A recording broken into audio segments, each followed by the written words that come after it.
we just talked about a bunch of heavy stuff. So that was fun. And double fun, I'm going to, because I know Idaho might be watching, and he'll enjoy the fact that if you look over there, reflecting on my tank, my snick tank, I kind of look like a bus driver. But something, Cradle of Filth quotes, something. It's time for more Carrion Crown. Molden is sick. Molden's caught the blue plague, and so will not be joining us today. But we got basically everybody here. We're good enough. It's just intrigue and trials, and I'm sure nothing bad will happen at all, and we'll be totally fine. So, as always, no need for freedoms. No need for freedom. This is a trial. Ain't no freedoms in the trial. Hell nah. But Chewie and Robin and Sven and Emmy, thank y'all so much. I gotta get out of that.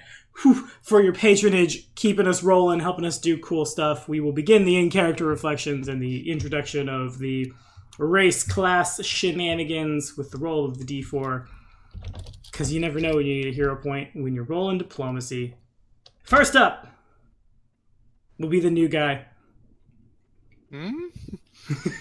Okay, so in character and with class and name, or so the idea is like, hi, I'm playing this. They are this, and like just like stuff about your character, and then a little quick like in character, like the events of last session, how you feel about them, how the character is feeling about them, kind of like to jump behind the character's eyes and sit in their head for a couple minutes.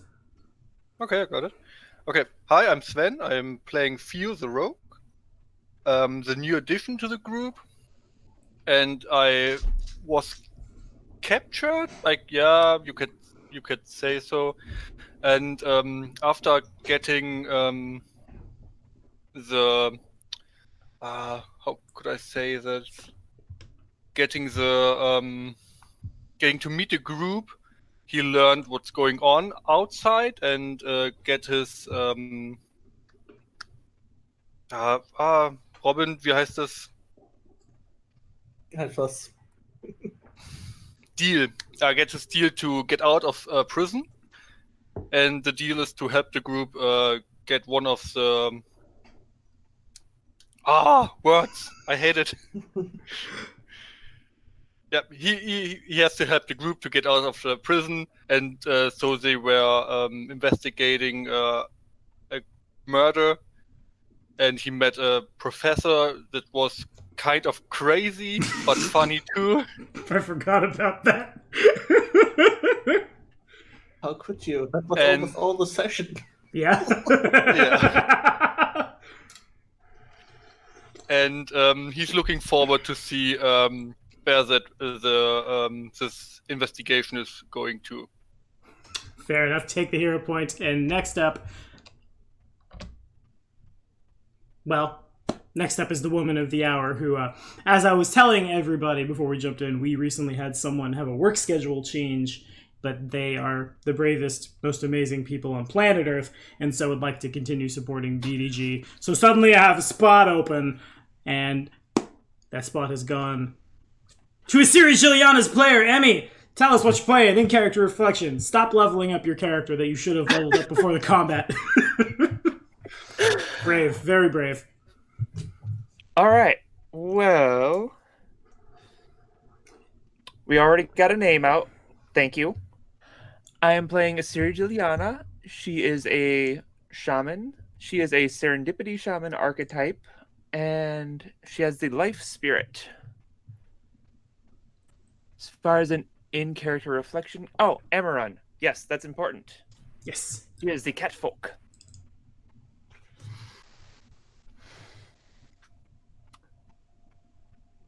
And you crapped out on... There it is. That professor was rather interesting. He has a lot of curiosities. Oh. Now, what am I saying? Curiosity killed the cat. But still. All right. Good enough. Where's that D4? Hero point goes to you. Boom!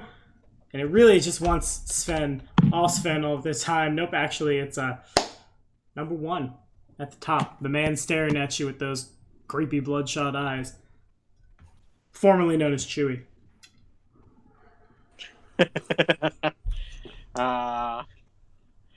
Well, I'm not Chewie this time. I am Edgar Xavier Dampier, Nosferatu born, and I'm a vampire hunter. And let's see. As for the character reflection, I'm glad to be away from the ghosts and be around the living, the majority of the living. And of what's going on in this town, I hope we do well not to mess things up. So far, up to a good start. I am intrigued about the new person in our group. He's going to be a very useful addition. We've been needing somebody of his skill set, and the professor, he is very interesting as well. I think he may have some voices in his head too. Finally, I hope so. It'll be somebody to talk to. We can have voices in our head anonymous or something like that. And that is my Good. character reflection. God, that was a good episode. I can't believe I forgot I did. I have a lot of games. Let me just say, when I fall down an improvisation hole, it happens. Hero points yours, and we take it now to the bottom, number 4, as if we're watching The Kids Next Door from the 90s, but actually it just passes on now down to Robin. Well, I'm playing Geldern Dunkelschatten. I'm a Kayal or Fetchling, and I'm a sorcerer with a Shadow/Umbro bloodline. So I'm a master of illusions, which are subreal. And, well, for the reflection, last time was quite crazy.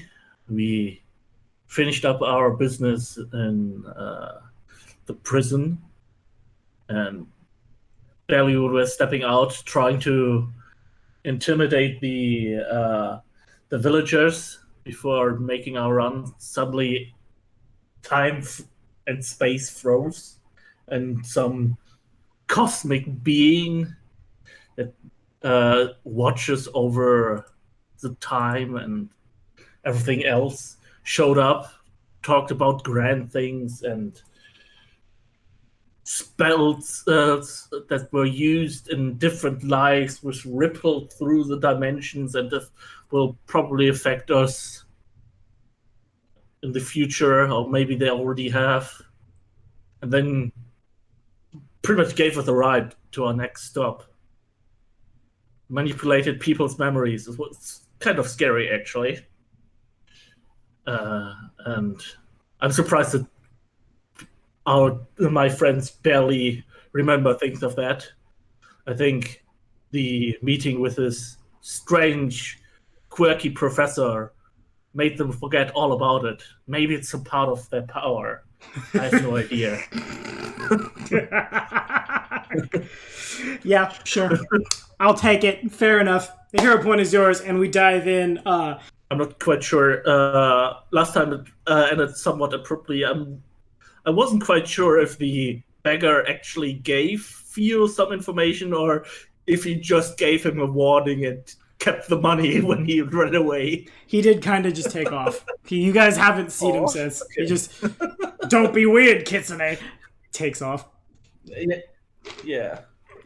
I still have to hope he will come back with good information for us. And so we do. I see on the bright side. You believe in the goodness of people's heart. Yeah. Oh man, no wonder he got caught. Naive thieves are the worst at their job. I think we should head to the swamp. I still let him get caught. Well, you're the tracker, Edgar, so if you say that the tracks lead to the swamp, then we should head into the swamp to investigate this. Indeed. Yes. So we will... And off we go, back to me not being horrible. The road is pretty, dingy and lonely and unkempt, but it is there, and it keeps you from having to walk through the literal swamp that the terrain rapidly becomes. Oh, man, you guys are all about a 30-foot move speed. It gets to the point where it's like late afternoon. But getting to the point almost where the sun is starting to get a little low in the sky before you reach this quiet little town. You have to keep remembering that I'm very affected by light conditions. Yes, you are. So everything's come up you. That's actually quite important how the light conditions are at any point. Indeed. It'll be dim light out in about 30 minutes probably. Nice. Okay. Guys, no combat in the next 30 minutes. We have to wait. So, because the tracks, how far into Okay. the swamp do they go since I'm following them till they stop at somewhere? Okay. We don't have a map for this, but like the tracks are on the road for a little while and then they're not and then they are, and there comes a point where they just kind of veer off and you lose the tracks as they go into a pretty deep, murky pond, basically. Can I roll perception to see what's near? Yeah, sure. Alright, pulling up the dice roller. And here I was going like, all right, yeah, sure, what do you add? It's, I think, 11. Those days are over. Those days are in the past. Mhm. And it's a 12 now. Nice. Roll? And roll. Okay. I will never roll low again. And roll! Swamp. You do. There's a lot of swamp. Morast itself is the town looks like a lot of things. Nice and pretty is not one of them. Really good way to describe it is I haven't played the series very much, but I did play a little bit of the first Witcher. If you guys are fans of The Witcher, where you go to the swamp town, like pretty early in the game, and there's druids out there in the swamp. Kind of like that. A lot of the buildings are just made of like mud bricks and straw. Some of them are like stilted up over the water. People see you guys. They all have a very, very like dark skin. In addition, their eyes are a little too big, their faces are a little too swollen. All in all, they look really, really strange. As far as finding the tracks go, like, around here, there is a lot of, like, series of pools and water, really, like, soggy ground. Occasionally, you see a couple of birds, a couple of, like, as you're going through, you startle a particularly large-sized lizard and it goes into the water. Other than that, not a whole lot of much. That's a big lizard. Can I roll a knowledge local to know if I know that's normal that the people look like this, the villagers, or if it's a mutation? Yeah, go for it.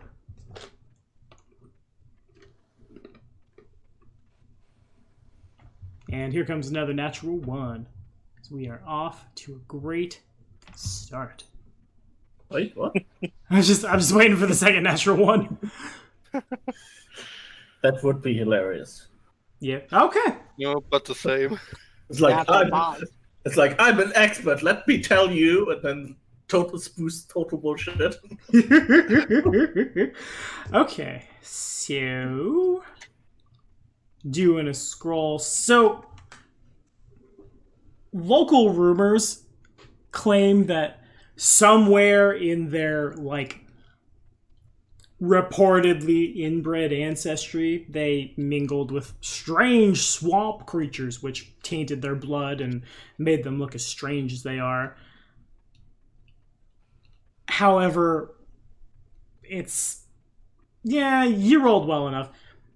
The fact that they, like, the reason they look the way they do isn't because of, like, some swamp god somewhere. Rather, the water that they drink in this village is so mineral infused, coming from the swamp, and they have a relatively isolated lifestyle, regular diet of freshly caught fish. has literally just made these guys a little healthier than everybody else. Okay. As far as like the reason their eyes are a little too big, it's just a trait that has stuck with them, basically. And also, like, on top of that, they seem to have, like, they aren't, like, immortal, as the rumors might claim.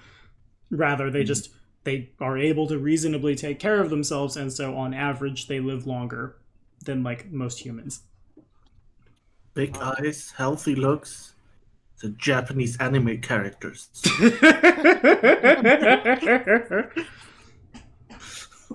They claim the sounds beast like was not heresy. kawaii enough.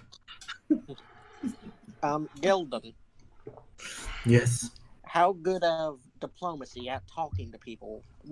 How good of social skills are you? And you been Well, actually, are you all? pretty much it's my specialty.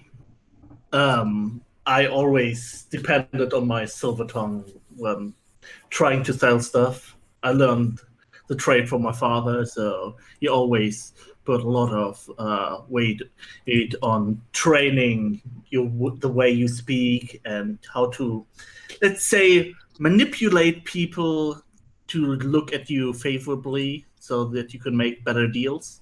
All right. I'm pretty good when it comes to diplomacy. Yeah, I'm not that good with people. I can better handle the items and stuff from them. Gotcha. Mhm. Yeah.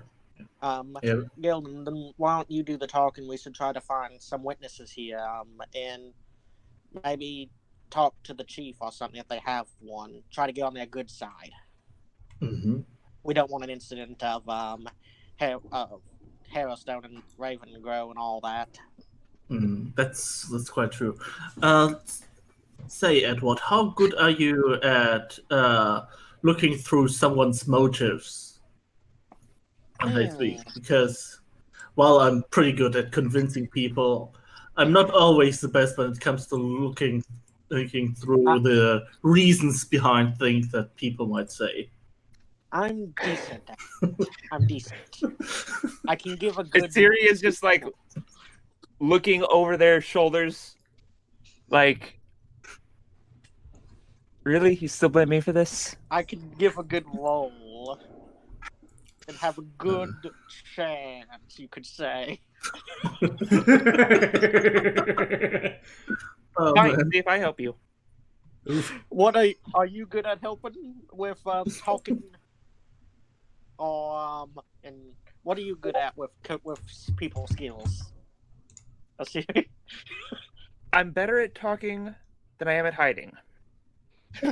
All right. Besides, boxes are tempting. I think you two should talk to the people, and I provide tracks and information about if they need that stuff. But we should try to get on. We should try to talk to somebody. Yeah, let's head into town. Okay. And see. Probably look around. Can we discern if there's some person which maybe from the clothing or something looks like it could be a bit more important and more knowledgeable person? Yeah, it doesn't take a lot to find him because he's probably by leaps and bounds the best dressed. A lot of people kind of like, as you just stroll into Morast, they look up at you with their big eyes, and you could swear you hear a couple of them hiss as you move through. And some people are walking, they see a Siri, and they turn and they begin walking backwards, as apparently the rumors of the Black Cat curse have spread. But there's definitely one of them who's basically just sitting outside the biggest shack in this town with his feet up on a box and his butt on a chair, chewing this, like, not to put too fine of a point on it for a Siri, but chewing a cattail hanging out of his mouth. He has this Like really... a literal cattail or like a plant cattail? You know exactly what I mean. They eat cats here. No, that's literally just like the plant, just like hanging out of his mouth as he's chewing on it. He's got this really tall, weird-looking patchwork hat, a coat that doesn't quite fit him. His pants don't fit him the other way, and so the legs hang down a little bit, and they're very wet from like walking through the swamp. If anyone's in charge, it might well be him. Oh man, this really sounds like hillbilly village. That is a very fair assessment of this town, yes. You suddenly realize all the hills around you, in fact, do have eyes. Jesus. The hills are mimics! Roll for initiative! No, kidding. Mimics can't turn That into would something be like really this. scary. Wouldn't that be gargantuan mimics? Yeah, that would be gargantuan mimics. They're dire mimics, That would don't you be know? Silent really Hill. scary. You just get stuck to the hill. You. That's a good idea that I'll use later. Well, you know that at some point those wishes will get the best of us. They will. They certainly will. Anyway. So if we, yeah, it was afternoon.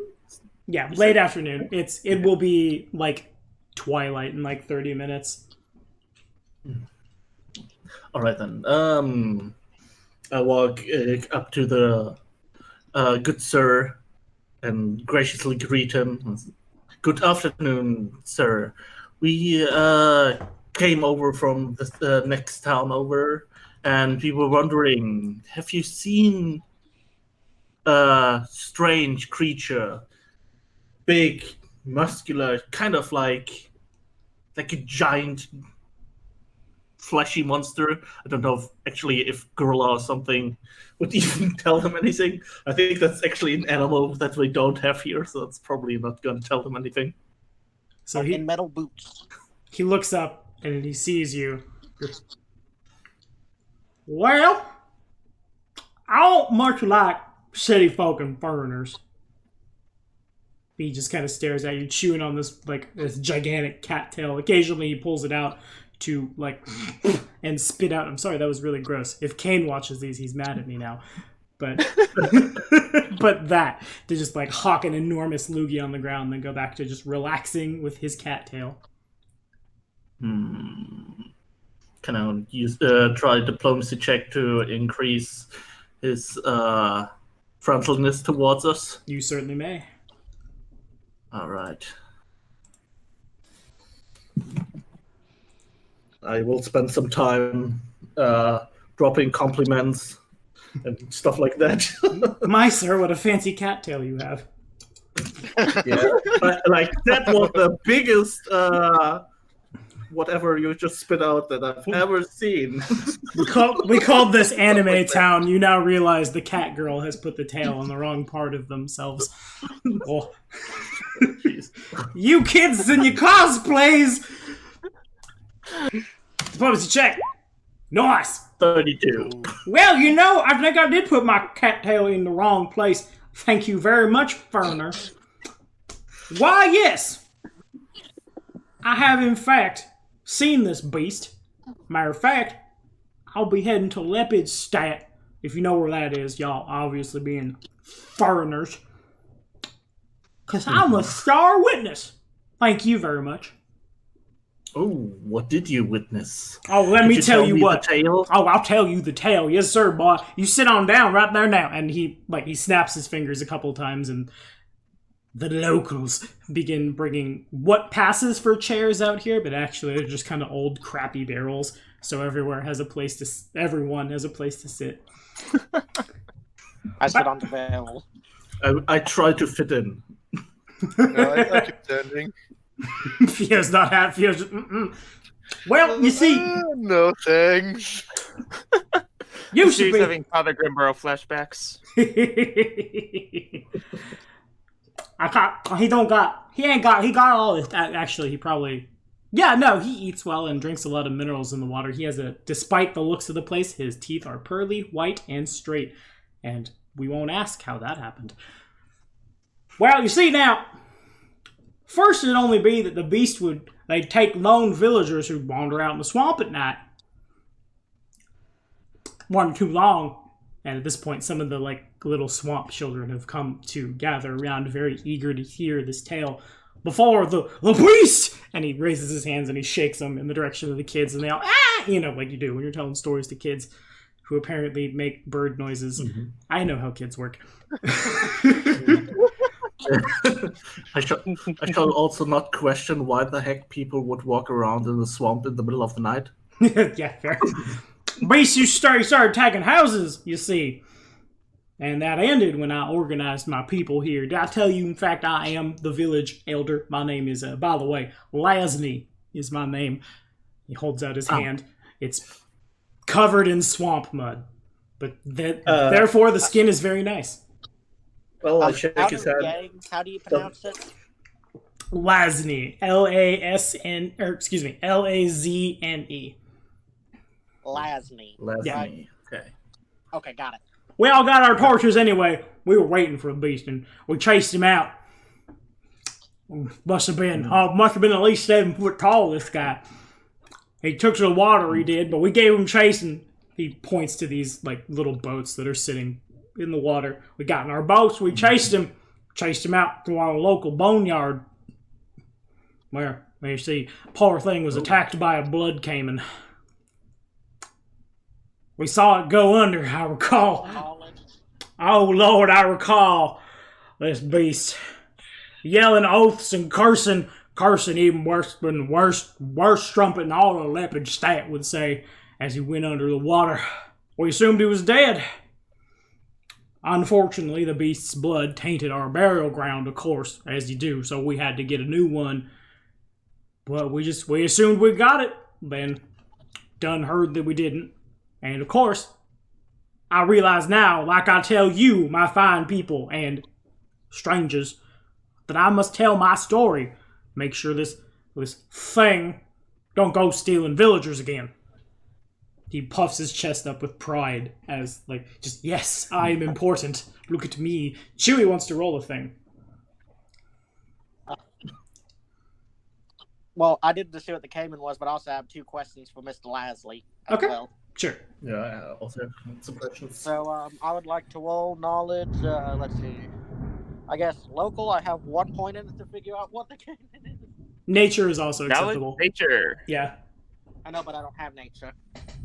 I don't know if that's lightning outside or if somebody just knocked something over. There's going to be another active tornado on the ground during our run of Carrion ground. I have no fear. Chewie and Asiri both definitely know that the blood caiman is a local, smaller species of alligator that lives in this part of the world. They are so called because the scales around their face and down their snoots are like a brilliant crimson color. Ooh, snoot. Oh. I have 2 questions for you about the beast that came to my mind from your story, Mr. Lasley. Well, of course. Maybe as we answer these questions, you'll get a little more sun, boy. I guess not right now, though. Looks realizes that it's getting dark. How well was the beast English when it was cursing? Was it like mine and yours right now, or did it sound like it was hard for him to speak? Boy, what in the hell is English? Oh, common something. Yeah. To be more exact, I think it's Taldane. Yep. The common tongue in Galarian is called Taldane, and it was spoken by the Empire that has fallen on its head. Alright, then how well was his common? Was it as good as mine and yours? Well, them beasts, they don't talk super good. Obviously, my talk is the best sort of talk that you ever can talk in all of the talking. I got an A in the class there, and he points. Most fancy. He points over at the school. He talked just fine for what he was, I suppose. All right. And you said its blood tainted your burial ground. Did you all wound it, and where at? We didn't wound it, boy. Didn't you listen? It got bit by a blood caiman at our burial ground. Oh, it got bit. Its blood gets in the water. The blood mixes with the water. Something evil gods that done sprung the beast upon us. And now we can't bury our dead there unless they come back as some form of zombie. So, what? Like in the leg? He taps his shoulder. Right here, right there in the shoulder. Burst out of the water and got him real good. Alright, with my memory of seeing the beast, do I remember any bite marks there? He's hard to say without going to look at him again, because a lot of him is, stitched together. Yeah, that was what I was thinking. He's like pretty much all stitches. Hard to tell, probably.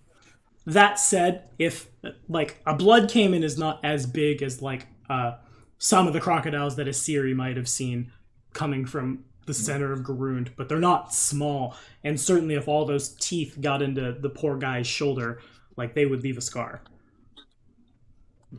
Okay, so it's not as small as he says, because I was kind of amazed if that a small creature would attack something so huge and even manage to bite it on the shoulder. So it's not guy that's that huge. it's not small like iguana small. It's about the size of, I want to say the gators that live in Florida, but I know Dan's not here anymore, so that means nothing to nobody. Like the size of a small crocodile. Yeah, kind of the size of like the local snub-nosed alligators that live out there. Mechanically, like a medium creature. Yeah. Not like the giant colossal crocodile I had in our level 21 shot. Yes, not that one. Or some of the bigger ones that live out towards like Osirion and such. With your permission, sir, I would like to, in my friends, to see where the beast was wounded. We were tasked with collecting any and all evidence and what happened. I also want us to try to find physical evidence as well. All right, yeah, fair enough. We can do that. With your permission, sir. Oh, y'all need my permission. Y'all seem nice enough. That one there said I got a pretty hat. I think I might have lost my connection. Hello. Because that's what I was afraid of. Y'all nice enough complimenting my hat and stuff. Sure, I'll take you right out there myself. Right now. I gotta leave before too long. Looks at like the sky, looks back down. I ought to have left myself, but I'm due in court tomorrow, you see. Could you also show us that destroyed hut? Destroyed hut?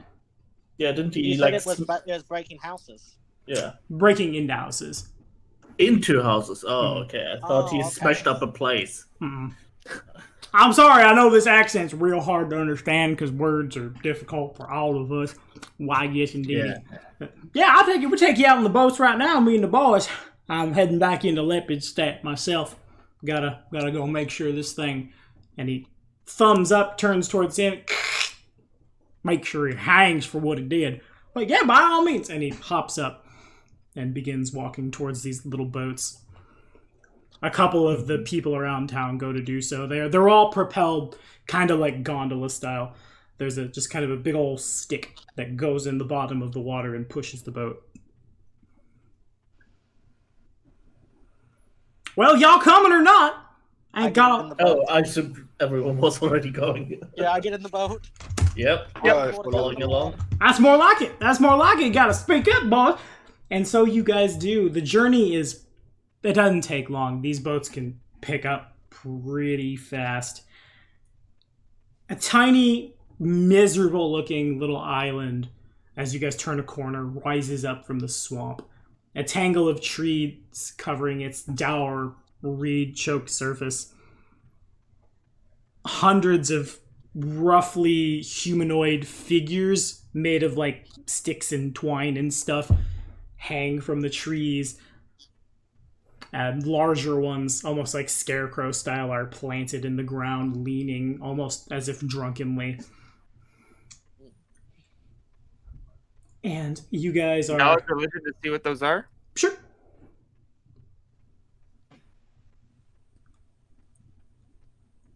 So... you haven't rolled yet. Fair enough. I saw the 23 and I'm like, aha!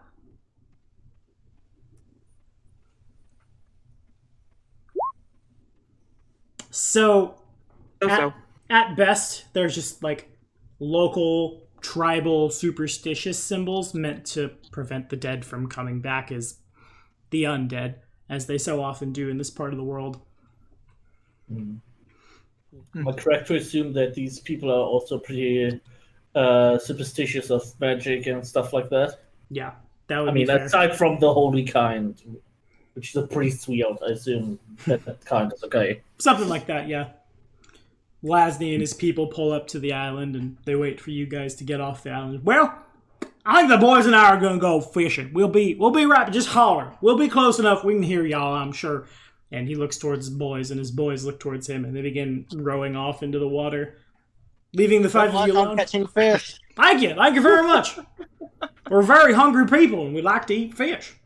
Petri Heil. What? Don't you know the fishing greeting? What? No. What? One says Petri Heil, and the other one says Petri Dunk, and it's pretty much like between fishers. It's the thing where I come from. All right. Oh. Petri, what? Duncan? Petri Heil, and the answer is Petri Dunk. Petri Dunk! And they all echo it back, and off they go. And I'm really concerned about what I just said on my YouTube channel, but alright, fair enough. Off they go. No, it's real. It's normal here. Oh, okay. You can ask Sven. Yep, it's a thing in the north. And here... Yeah, it's something that fishermen do. And now we've learned more about German culture. Here on Black Dragon Gaming. I feel so worldly! And the island is yours, friends. So is it just us on the island? As far as you can tell. Us and a lot of graves. About 40 in Hi, total. Greg. Yeah, I tried to look where the fight was, where the crocodile. By the way, what's the light like? At this point, it's gone to dim light. So low light vision is good, and I think there are 2 people in the party with low light vision and 2 with dark vision, so everyone's fine. The moon looks like it'll be pretty a thing tonight. I imagine at some point the AP will talk more about the moon, so we're not going to talk about the moon now. I need the moon cycle to sync up with what the AP tells me it will. But light happens! Alright. Yeah, still I said I want to look for the fights round. Okay, sure. Give me a Yeah, perception check. Edward will also be pretty good. Master of tracking. Mm-hmm. Yes, trekking.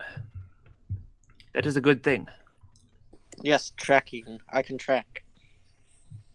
See if you can find any tracks that look like there was a fight between a huge creature and a crocodile thing. I will help.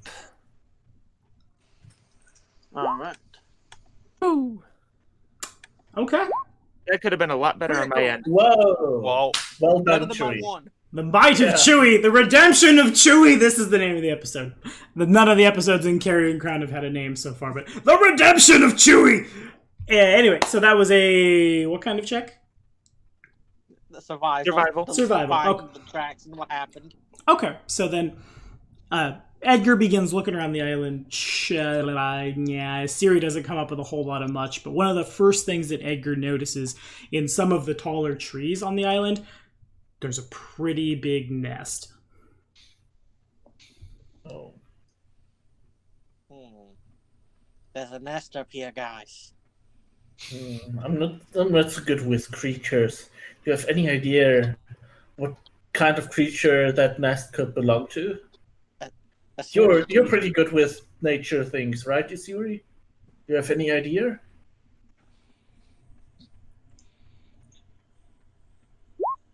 Nope, she does not. It's something pretty big. Do I see anything in the nest, like eggs or anything? Can I see it? You would need to climb the tree. Alright. Can I look for feathers or something that will help us to identify Sure, the yeah, creature? you certainly could. How about I just send Lulu up and have her tell me what's up there? Also good. That works well too. Do I have to roll perception or survival? Perception would be good. Lulu goes flying up, and there are no eggs in the nest. There are no anything in the nest. The nest, matter of fact, looks pretty recent. But one of the things that is in the nest is this poor, unfortunate dwarf man who his corpse has been there for long enough for the decay to start to set in. He just kind of lays spread eagle in the nest. As Theo goes looking around the nest, it's hard. You don't see any feathers, really. There's bits of fur. Actually, nah, this will be fun. I'll roll this. Yeah. Sure. Okay, so as Theo goes looking around, Theo finds... Theo's primary weapon is a dagger, I assume? No, a sickle. Sickle. Okay, fair enough. So probably about the size of like the sickle blade. A pretty sizable quill stuck into the ground. There are a couple more in like a V pattern around it, and some near the base of the tree that appear to have just almost like giant pine needles. I take it and go back to the group. Mm-hmm. Guys, can this help you to identify the creature that might have Siri built calls those Lulu weapons? back down immediately. Are those ink quills or like quills of an animal? Like Oh, animals. by the way, how does it work, Isiri? Can you share the senses, or is she just telling you, like, because she can speak with you? It's like a live stream. There's a... No, dead man, no. No, I don't think I can scry on her, but we have the empathic link, and So then, like, Asiri would get surprise. yep. And she'll call Lulu back down when she sees the quill, like audibly. Okay. And the four of you have convened. What did you find out? What did Lulu find out? What was up there, Lulu? I mean, I assume that we can't resent her. Only you can resent her, right? And Lulu begins screaming her head off and flying all over the place, talking about how there's a dead man up there. And Asiri looks down, and Asiri's seen one of these before. They're pretty common, kind of everywhere. The species they can survive basically anywhere there's food to eat, and in some very like minor cases where there are races of like tribes of smaller things, for example kobolds, goblins, to lord over. This is the quill of a manticore. Huh. Yep, that's a big quotation mark bird. Yeah. Bird. Is there a goblin that made it invisible? No, you don't see a goblin that turned it invisible thinking its spell was a little better. Nor are there any stones, nor are there any convenient places for you to fall and not participate in the combat. Yeah. Is that an insider? Yes. That's from the playtest. From Doomsday Dawn. Well, Yeah, that was actually when Chewie actually played Chewie, I think. Yes, that was around the time Yeah. Chewie started gaining Chewie gained the legend when Chewie was being eaten by hyenas. Chewie, no! Just that whole stream. Yeah, when he was being chewed on. I was Yeah. terrible against hyenas. I Being failed chewied to up. kill multiple times, and then whenever I did not fight hyenas, I was amazing. You were. Every time it was hyenas, I was terrible. Once you got your feet under you. And Oh no, hyenas, my big weakness. hyenas! My only weakness. My only weakness! Yeah, when I was cast a weird spell and I was being attacked by my most nightmare, it was just a giant hyena. Yeah. I remember that one. Okay, so if I think we should be very, very quiet as we are looking around here. Actually, could you guys make a perception check for me? Yeah, sure. All right. 24. Be amazed by my perception check. I am. I am. That You was have a for perception Lulu. for each eye. Lulu's fine. Just need one from Chewie. Now, Chewie got 24. Okay, so then the only person who does not... Well, no, enough people see it that there's not going to be a surprise round. But it is around this time that something starts, like, roar, caw, screaming overhead. As this encounter will take place theater of the mind. But if we could please roll for initiative. Uh-oh. Sure. Be amazed at my initiative. I am! Yay! Be amazed at mine. 12. I guess I need to Yeah, add that's good. Theo in. I did make a token for you. While I'm getting ready for what's happening, I say I'm not getting paid enough for this. You're getting paid? You're not getting paid. I look at the guy. Payment- What? Your payment is your freedom. Deal with it. And Molden summons the eagles and they fly across the sky and caw loudly. That's freedom. There's just a meme here on this channel. Okay, so downloads. I never put your token actually into Roll20. I'm realizing that now. Like, where is this token for this guy? Hello, there you are. It's people. I guess, yeah, we don't need a token for Theo. I don't know what I'm doing. Stop asking questions. There's a giant Theo token on the board. Oh, Jesus. Gargantuan Monster Theo. You see, Theo. I think that's actually already colossal, isn't it? It's like Colossal Plus. It's a big boy. Theo's got an 18 and a 12, and Molden is dead. I mean, not with us. I'm sure he's fine. Everything's good. And we got everybody there. I'm assuming Edgar has a better dex than Asiri. And He's currently cowering in the corner because he saw a spider. Two modifier. There are too many swamp spiders. I must take my leave.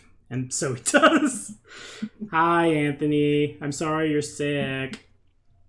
Let me just be entirely sure this template doesn't make it any bigger than I think it does.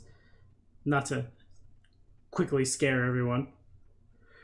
Dun dun dun. Yeah, it should be fine. Okay, so boom plus boom plus bang bang is that. So looks like the Manticore will get a drop on everyone anyway as it goes first. God dang it. So there are 4 targets. Yeah, I think we're gonna just do that.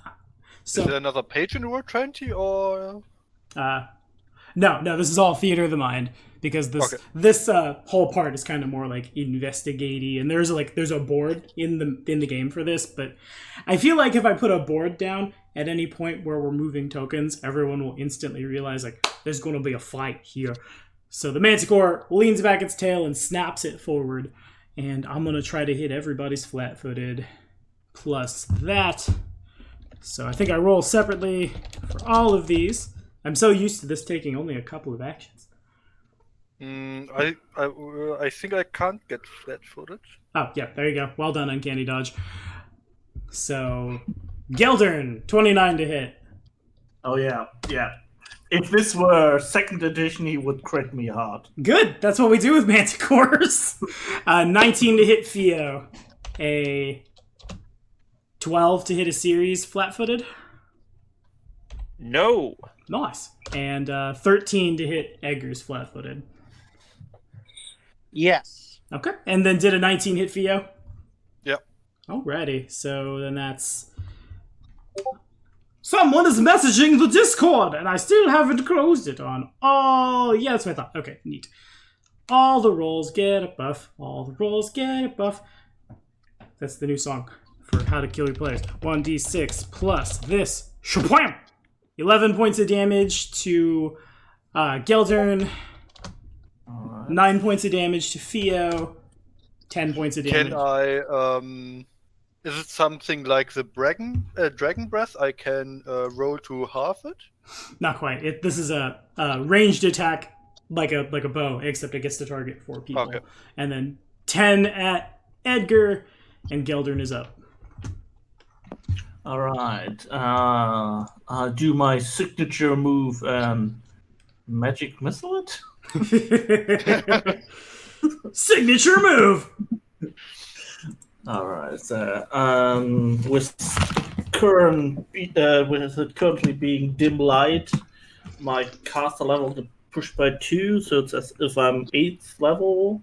So that's 7th level, so it's 1d4, 3rd level is 3, 5th level is 4, and 7th level is 5. 5 magic missiles, okay.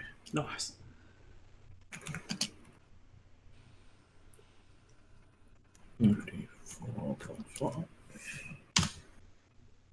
It takes 16. It takes 16 Force points of damage. damage. And they 1, 2, 3, 4, 5 as Geldern in the Night now fires the most powerful magic missile you can.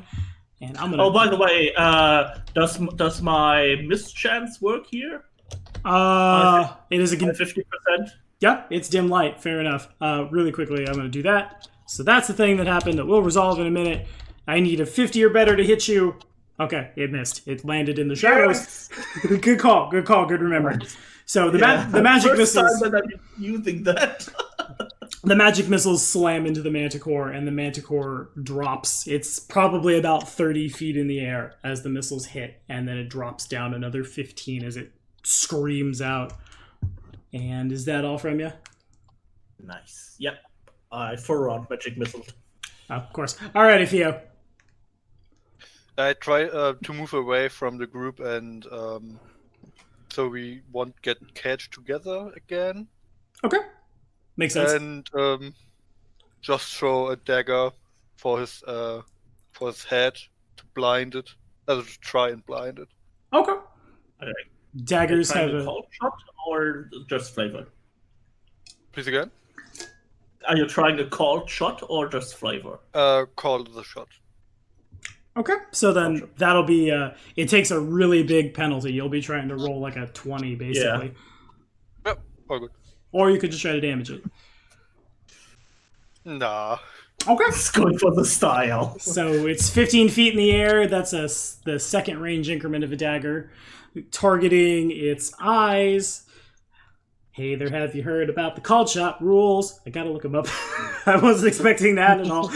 The called shot rules.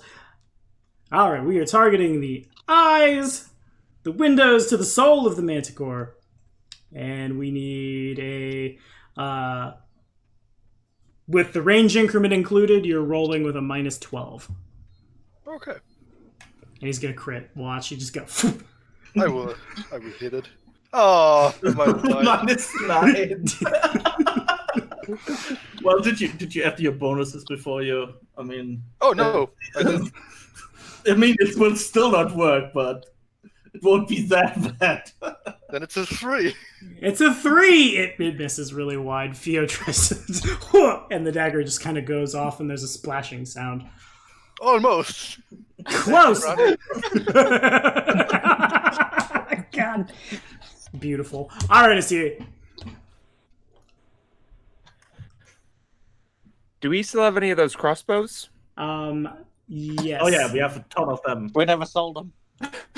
Yeah. So And I repaired the one that we found. We found one that was broken. I used mended it. I remember that. Oh, but they're heavy crossbows, so Yeah. I probably can't use them. those are simple. What I will say, though, is we did talk about in the Discord how we were going to divvy up who was carrying what. And I am going to, because we didn't, strong guy. I'm going to assume that they all ended up in Theo's bag of holding, is what I'll do. Oh Okay. yeah, that works too. Hey. Otherwise, I would have assumed that they would end up on Malden because he's a big beefy guy. Yeah, that makes sense. Oh, I think actually, isn't Edgar even stronger? He probably also has a lot of the. Yeah, he probably also carries a lot of the stuff. Regardless, They're the strong guys. I'm the weak one. We never got to sleep at the inn, if I am correct. yes, that's right. Okay. So I am still depleted on resources and haven't gotten a chance to reset spells. Dun, dun, Yeah. dun. We got teleported, so we didn't have time to rest on the road. Being chased by an angry mob. Hold on, guys, we got a nap. Can we push the snooze button on the space-time teleportation? 10 more minutes. Not quite, no. I guess Siri will just... Oh, who got hit? Just Theo, right? Everybody but you. Everybody but me. Mhm. Yeah. And me. And you, yeah, From okay. Shadowy. Because shadow powers. Only me and Theo. Siri will poke Edgar with a Cure Light Wounds. Okay. Ah, positivity. I'm gonna. So that A would. good thing that doesn't damage you anymore. Yeah, I was gonna be like, are you? Okay. If you insist. There you go. Woohoo! Thanks. All right. Speaking of Edgar, a move and a standard from Siri. It passes now to Edgar. All right, how high in the air is it? About 15 feet. All right. I don't think I could hit it really with my sword then. Probably you could try to throw it. Master, please don't throw me. I thought you can't detach it from your hand. I said try to throw I- it. Ugh! We're stuck! I throw it, it hurls me up in the air. You realize you have a weird fly speed like Thor does. He just throws his hammer and catches it, throws it, catches it. So he has fly speed. Chewie can throw himself by throwing his sword. Because he's a judge. Let's see. What? Okay, I'm. Alright, I go over to the rogue and hey, give me the crossbow. As I reach into the bag of holding. Okay, so then a move and a standard. I let him do it. The I Manticore have is 2 on. attacks because of this level, at my level now. Nice. So then it passes again to the Oh. Manticore, and I have 2 targets. That I think what I'm going to actually do is Manticores are pretty smart. How's my knowledge arcana? Oh, I don't have that. I'm going to try. Don't you dare. I need to know. We roll initiative. Don't you dare be smart. -2.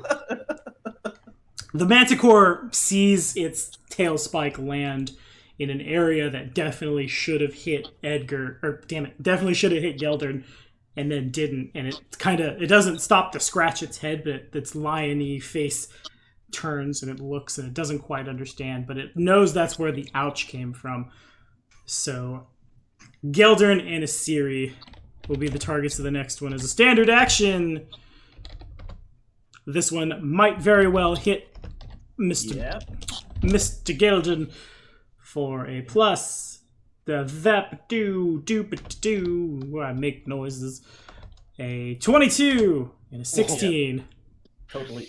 When will it hit you, Robin? I have 10 AC. No. The 1d100. 50%. So if Oh, he okay. rolls 50-50. Right. Yeah. Does a 16 hit Normally- Asiri? Surprisingly, no. Fair enough. So in that case, Chainmail is nice. Chainmail is nice. 8 points of damage to Geldern as a move action. The Manticore Oh, flap okay. and I thought- flap and the flaps. 16 was the damage. No, I'm not that cool. And it flies up to about, probably back about to like 30 feet in the air. And it passes to Geldern. All right. Well, I wanted to get down again, so I magic whistled it again. Okay, fair enough. Get down here! Ooh, 23. dang. Oh. Dang! It was almost max Ouch. damage. That was really good. That Only- was... Magic missile is way too strong. And even then, those are still pretty good. Okay, so it has to roll really well. It gets a -3 on this. I don't know why I don't have buffs to my fly skill. I guess I don't need them. Nevertheless, it passes the 10, and as the like whap whap whap whap whap whap hits it, it continues to stay aloft, although it obviously isn't feeling well. And Theo, I try to again to throw a dagger at his head. okay. So then Just now, trying to get it down. so that puts it at 30. 30 feet. So you were taking a -10, third range increment or second range increment. So that's -14 plus your other stuff as well. So it's a total of -10. I think Alrighty. you can't hit. I think you need a natural 20 to hit. -10? Because the Yeah. You have +4 and Plus it's 5 -14. I got. Oh, okay. Last time you only added 4. Yeah, but the 3. 4. Oh, good. Didn't matter. Yeah, But Did not but matter I much. rolled this time with a 9 and. Ha! I'm well, getting. it's not a negative number this time around. it's not. You're pretty sure. That's something. You're pretty sure that you hit the tree that is next to the Manticore. As you just and it forward to no avail. I'm getting better. You're getting Now better. roll for looking impressive. No, all good. Quick intimidate check. Ah, dazzling display. Second warning shot. Get down here. Anything else from you? No. All right, Asiri. All right. Is Edgar still looking hurt? Not that bad. Only like a couple scratches is what I think my negative HP would look like, or my hit point damage took. I'd look at it a lot better than the sorcerer. Yeah, I'm slightly hurt. I'm like 1/3 of my HP down. But that doesn't mean much. I don't have much HP.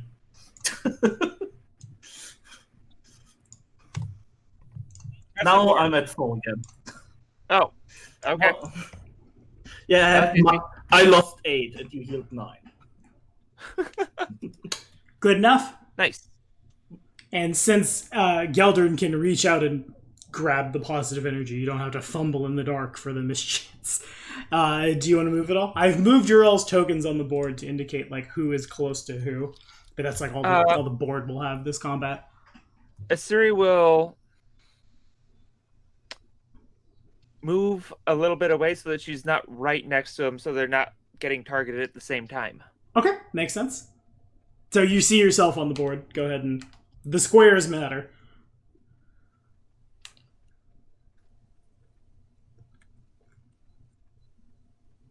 Okay. I can see There we Edgar, go. but I can't see my token. Yeah, hold on 1 second. I need to give you control, new guy. Here we go. Controlled by Fio. Has sight. Yeah, and I think it's in the There you go. Fog of War. I Oh, gotcha. no, there it is. Just the old map from the dungeon we did before. And Shuey. All right.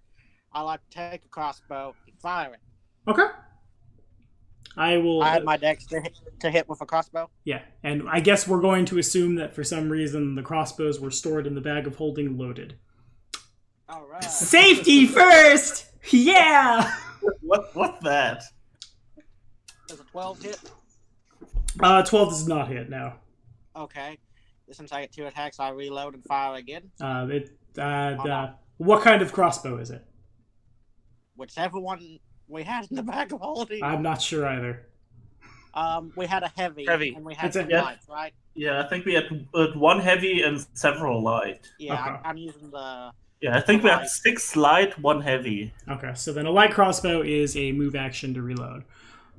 So you can fire, and you basically equipped the crossbow and then fired it, and that's your turn. And the Manticore...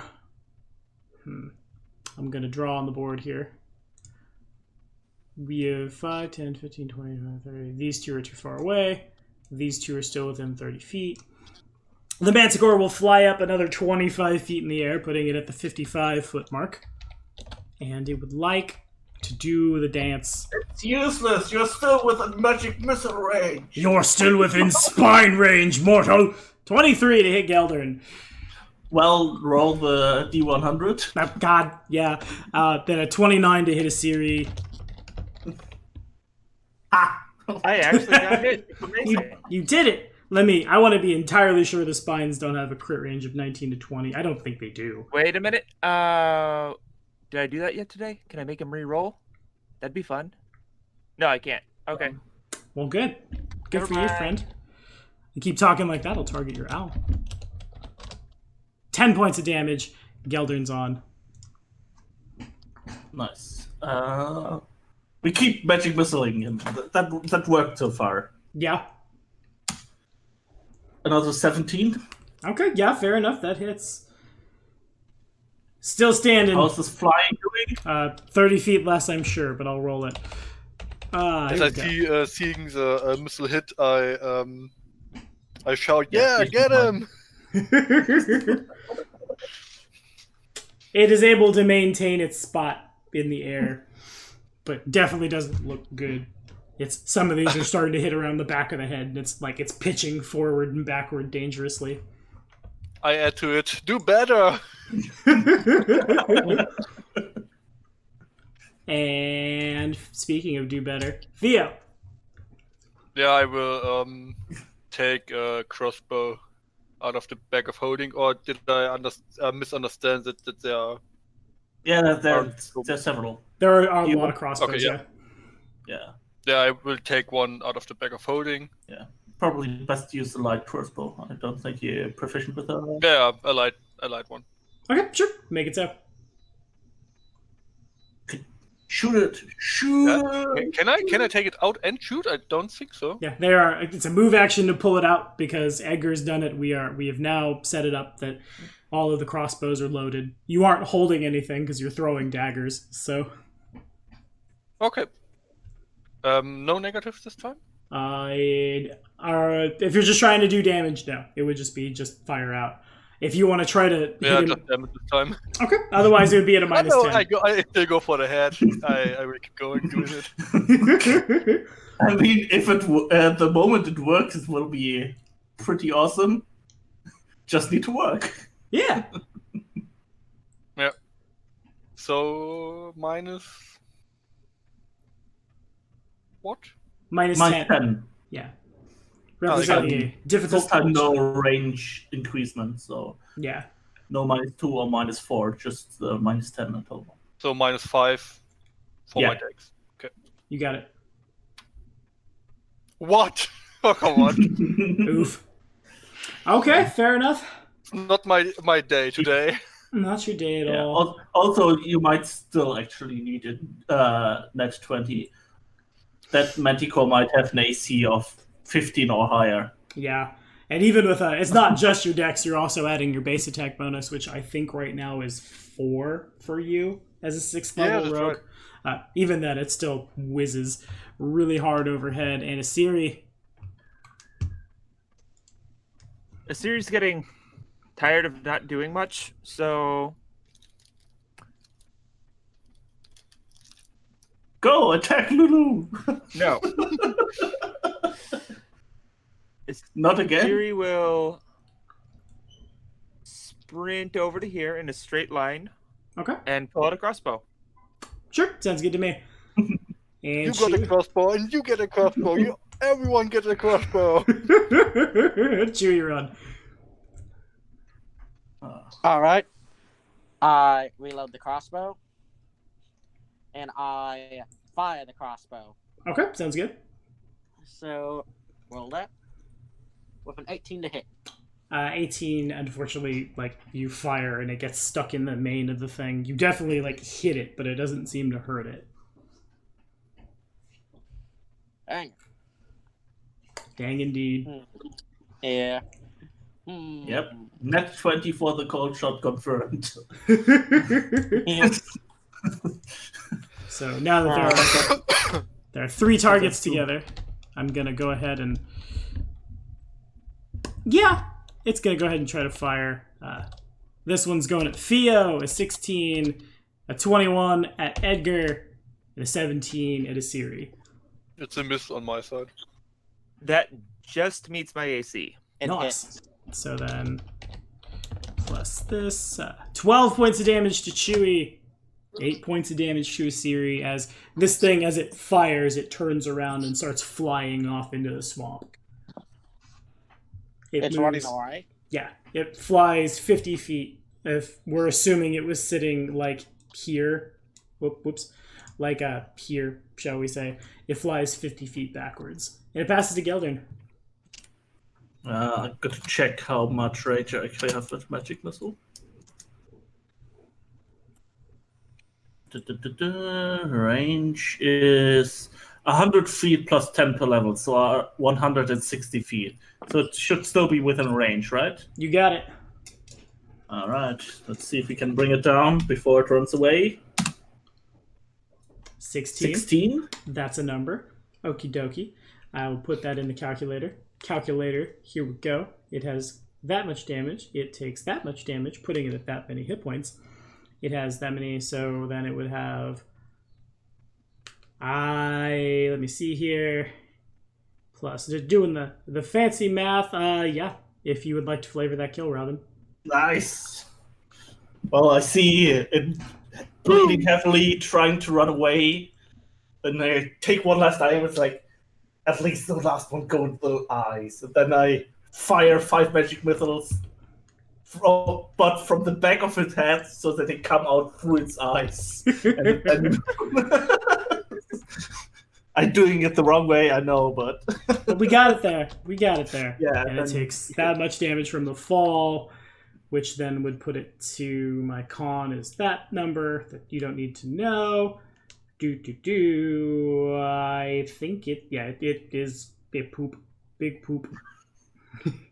Yeah, it makes a nasty crunching sound. And so it does. There's a loud splash followed by a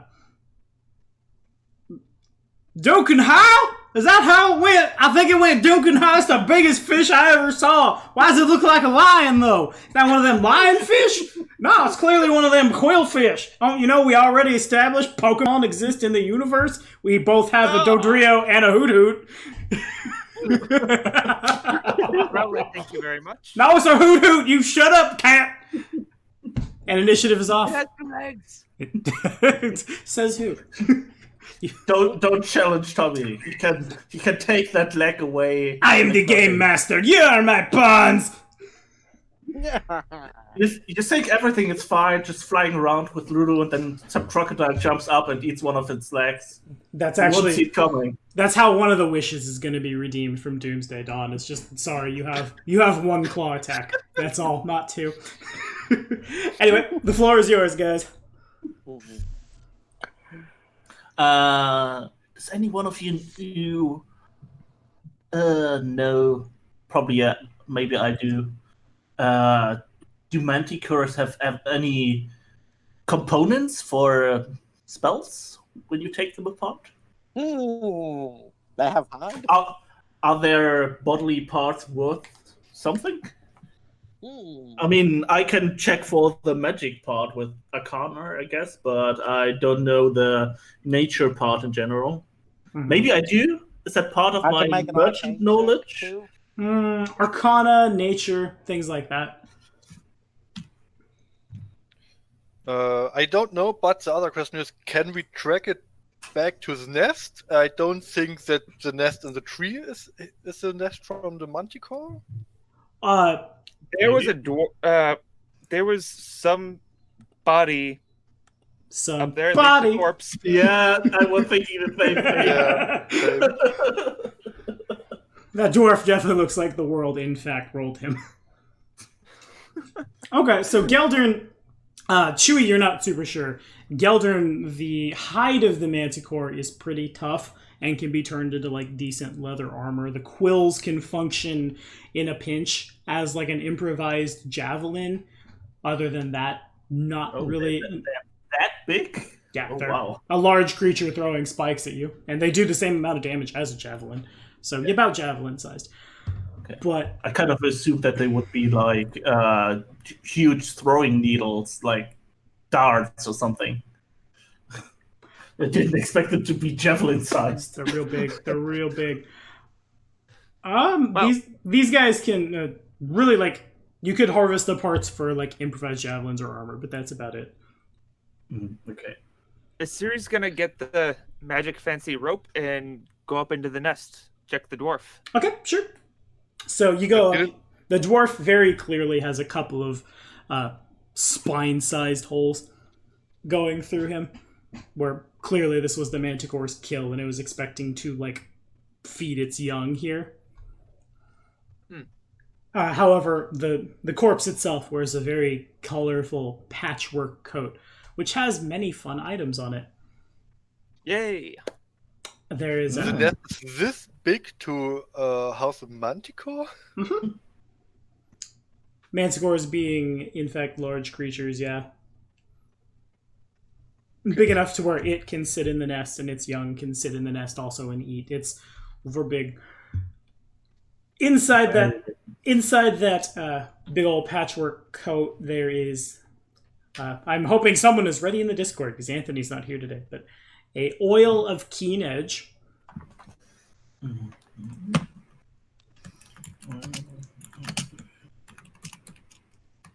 Yeah. Gotcha. And we have a... Clearly the Manticore had gone to, like, Sephora or something somewhat recently, as you find a package of what's known as body balm. A what? Exactly. It sounds like some kind of lotion. Oh, body balm. Okay, I heard bomb. I was like, what? Drugs? Or it's that the Manticore was actually a Diablo 2 necromancer and the corpse explodes. Not quite. The dwarf had a silver hip flask, which is still full of brandy. The silver hip flask plus brandy all probably go for about 30 gold. Like Assyria actual sneezes? silver. Assyria. Assyria does have that small allergic reaction to silver. Yeah. A purse that contains 31 platinum and 22 gold. Dang, nice. Well, 31 plat and 22 gold. 22 gold. Mm-hmm. And how much was that flask again? About 30 gold, do you think? Probably mostly Geldern thinks, but you know what's up.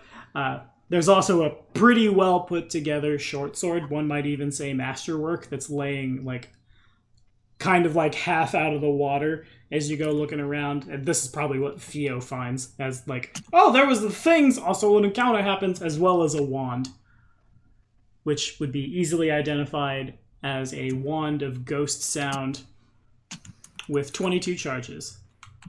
Nice. That's probably something that Theo's interested in. Making fake noises is really nice as strokes. Yeah. It was a short sword also. Also, Masterwork short sword. Yeah, masterwork short sword, not a masterwork long sword. As I look over the Discord. And Edit that. And the investigation continues, team. Okay. Body bomb. Ich hab body bomb. I understand body bomb. It was like, what? Yeah. Lotion! It's a thing of magic lotion! Not drugs and not explosives, just lotion. Why do so many words have to sound so similar in English? It's like, damn. Yeah. My language is a mess. Yeah, that is one. Damn, with 2 M's? What a damn. What a damn. All of the local beavers come out of the swamp and stare at you indignantly. I would like to go and collect the one dagger I throw in the tree. Yes. Okay, sure. Which stuck in a tree, and I mourn for my dagger that landed in the sea. I like the dagger. Yeah, that one is probably gone. Burial at swamp. Lasney and his crew come back and just down to die.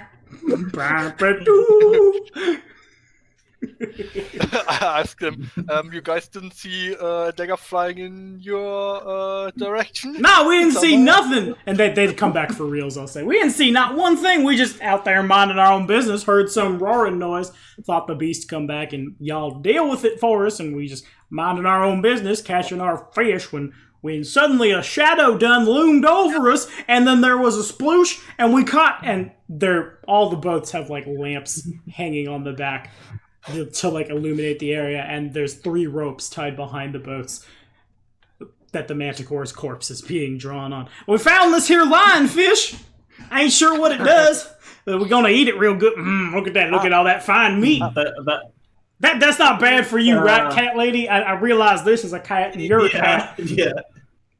Yeah, I was just about to say, if I killed your cousin, if this is your cousin and I killed it, I just want to say your cousin looks delicious.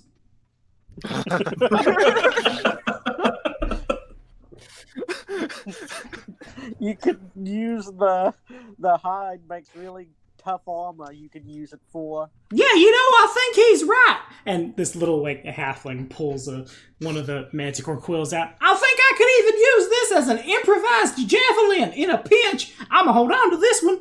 And puts it in a little. Yeah, you can use it as fishing spears or something. Hell yeah!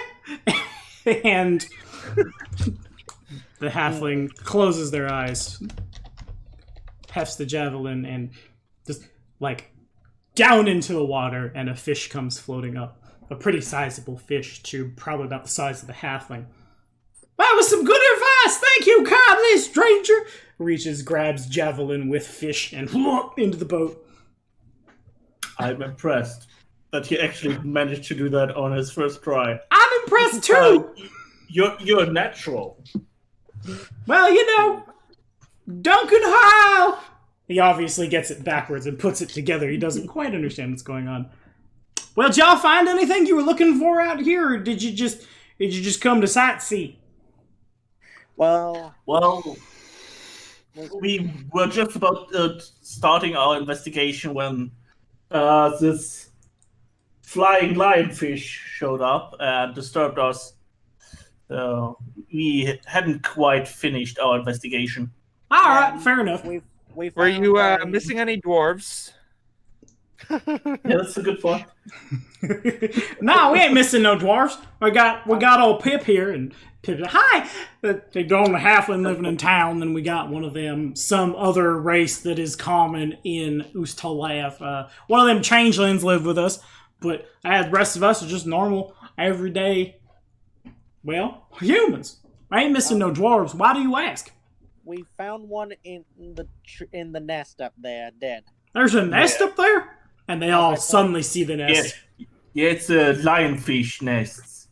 You It's a know. weird fish. Of course, yeah, lionfish build their nest in trees. That is totally sensible, and I agree with you. Uh-huh. I didn't see the nest from a manticore. A big fucking nest. What? Language. We're too busy worried about this lionfish we caught. Didn't know it's that could be bad for the local ecosystem if the fish can go from pond to pond and perhaps become a predator that is unchallenged in its perfect little biome and then suddenly kill everything and then move on, kind of like cats did in a lot of islands. See? He somewhat sounds silly, but he's actually pretty smart. Yeah. I don't know a lot about arithmetic, but I do know a lot about local ecology. Has there been any other city folks coming in through here recently? Or anything like that? Well, I'm trying to find. Gustav came in, told me that he came to ask some questions, told me I'd be a star witness in the trial, and so I am. Other than that, I ain't seen nobody, not know how. Asturi will head back up and grab the patchwork cloak as Okay. evidence. Oh, I'd okay. like to roll sense motive just to see if that's all he's talking about. Sure. I have another idea. Say, good man, there are probably like bards and merchants and stuff like that coming through your village from other villages, right? Not really. From time to time. We keep to ourselves here in Morast. And Edgar thinks that the man is not hiding anything. People don't. You guys are kind of in the back end of nowhere right now. No one has any real reason to stop here to trade. Okay, so you didn't like hear some stories about a similar monster from somewhere else? Shakes his head no. Nah, damn. That could have been a good point to keep searching. If there was like some other town which had similar encounters, maybe even more encounters, then we could have maybe managed to track it back to its original home. But it doesn't seem to originate from this swamp. At least it was the first time that you saw this monster, right? That's the first time I ever seen a lionfish in my entire career. Yes. No, I meant the big one that keep breaking into harbors. Oh, you mean the beast? The beast that we ran off because we're so darn brave. Why, yes. As we'd seen it, we heard rumors of it taking our locals, making them disappear, came into town, and we trapped it eventually. Now, we ain't really heard nothing about it before. If we did, well, we'd have caught it ourselves. Like this lionfish here. So where are some of these houses that were supposedly broken into? are back in town. Do you know what the creature took? What people? Oh, so it just broke into houses and abducted people. He nods. Okay. I kind of assumed at first that it took stuff. But I guess monsters are not interested at robbing things. They prefer robbing people. That makes sense. I assume to eat them. That's what monsters do. They eat them. We eat monsters. Yeah. Looks at the lionfish. Mm-hmm. Oh, this lionfish has definitely had something to eat recently.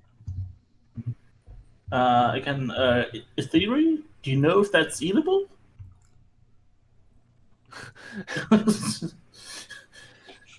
With my knowledge of not having notes, I just say, it looks like meat.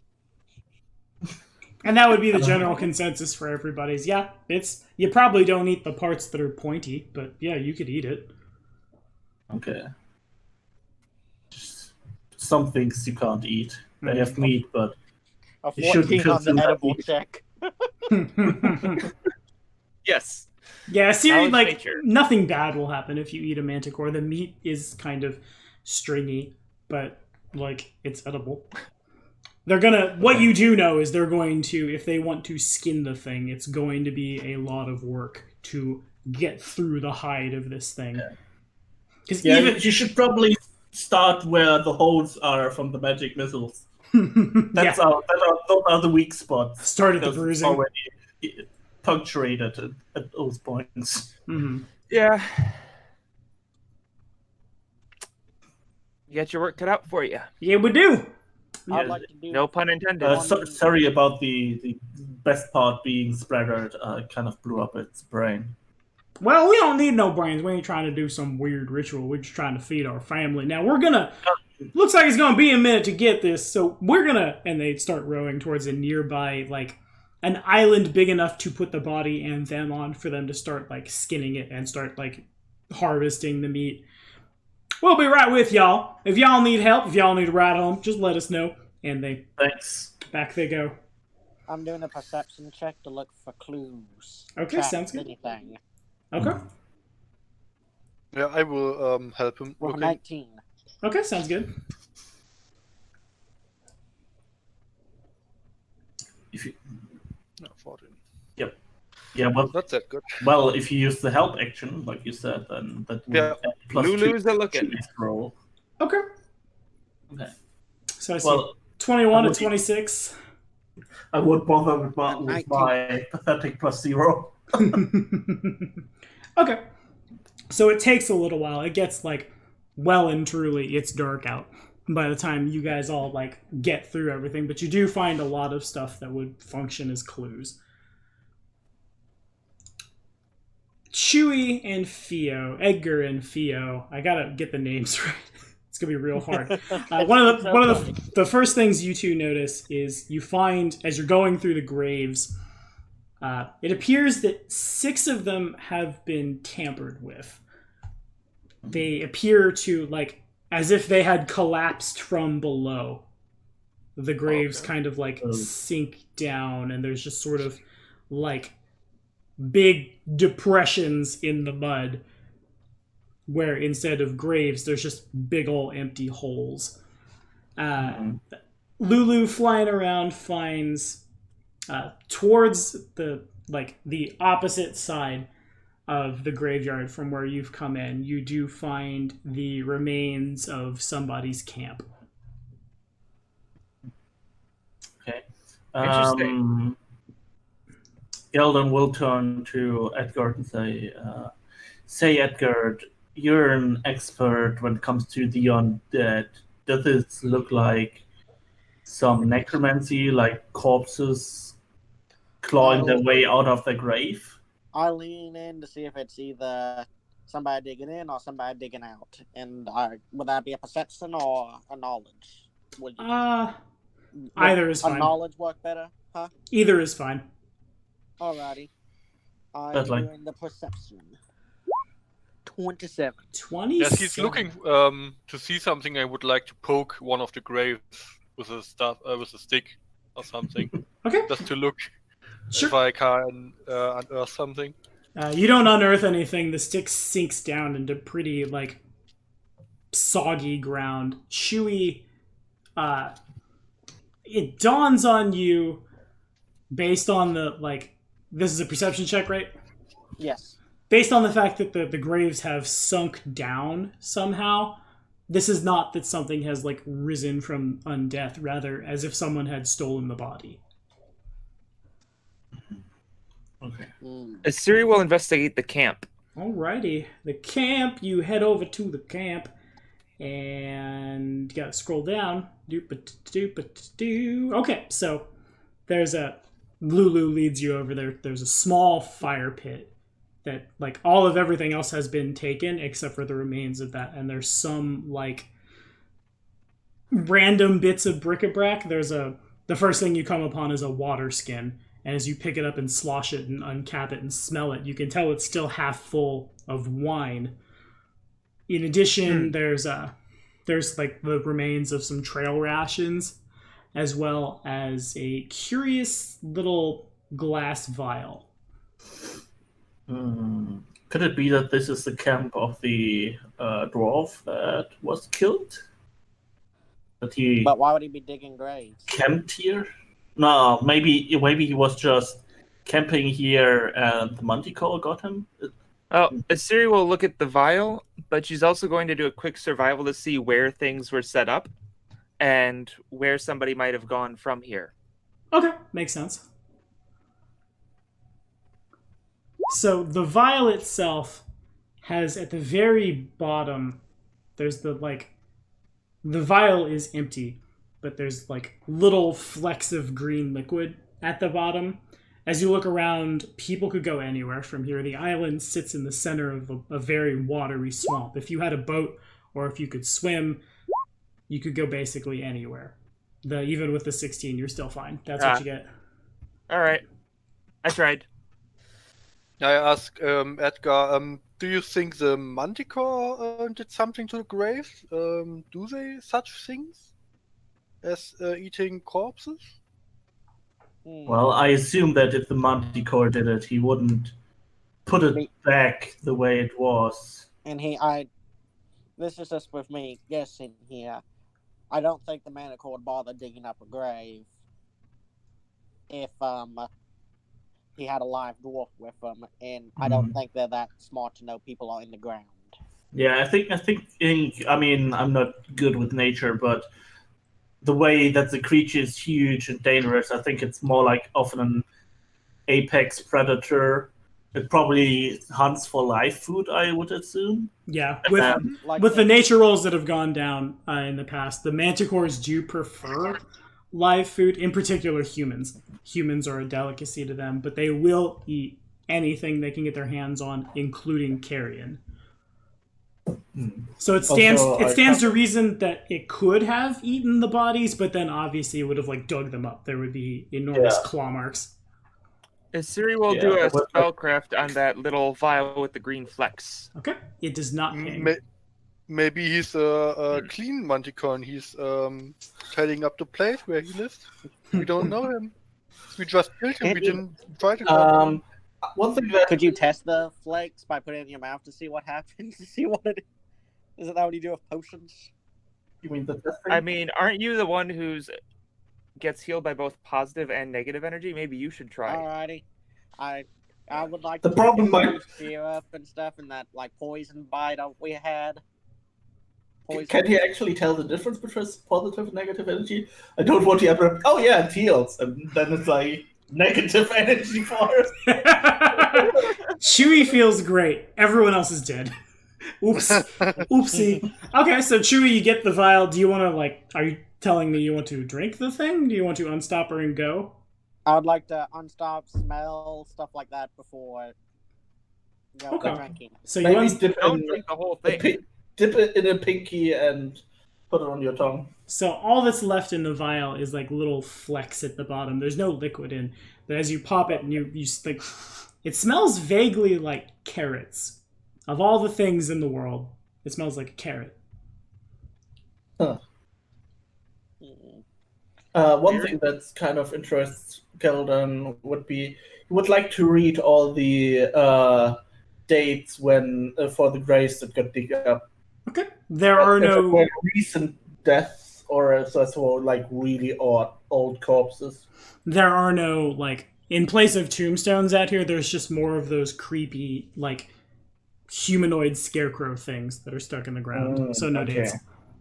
Well, but the people are nearby. So I will ask. I'm like, hey, quick question here.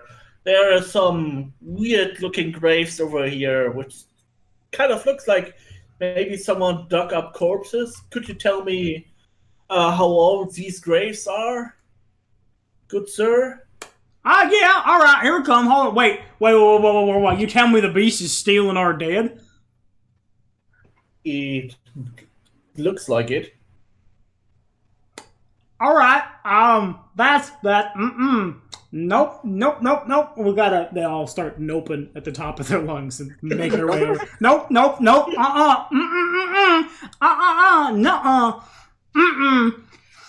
And he goes over. Well, that was where we buried Cletus. Cletus died of one of the diseases that Gildern caught in Haunting of Harrowstone. The demon chills. Yes, the devil chills. That was the one. Oh, whew, the devil went down to Uslav. He was looking to give the chills, and that's probably about like. He begins counting on his fingers. He holds up 6 fingers. About 10 weeks ago, give or take. It's hard to say. Over there, that was my dear sister. Oh. He gets really quiet. My condolences. Thank you, friend. That was about 10 years ago now. Yeah. So the culprit certainly didn't search for fresh graves. Seemed to be like any corpse would do. Maybe he was actually interested in corpses of different ages. I mean, I have no idea if it's something like a necromancer involved or something. I have no idea what those crazy people have in their head. I don't know.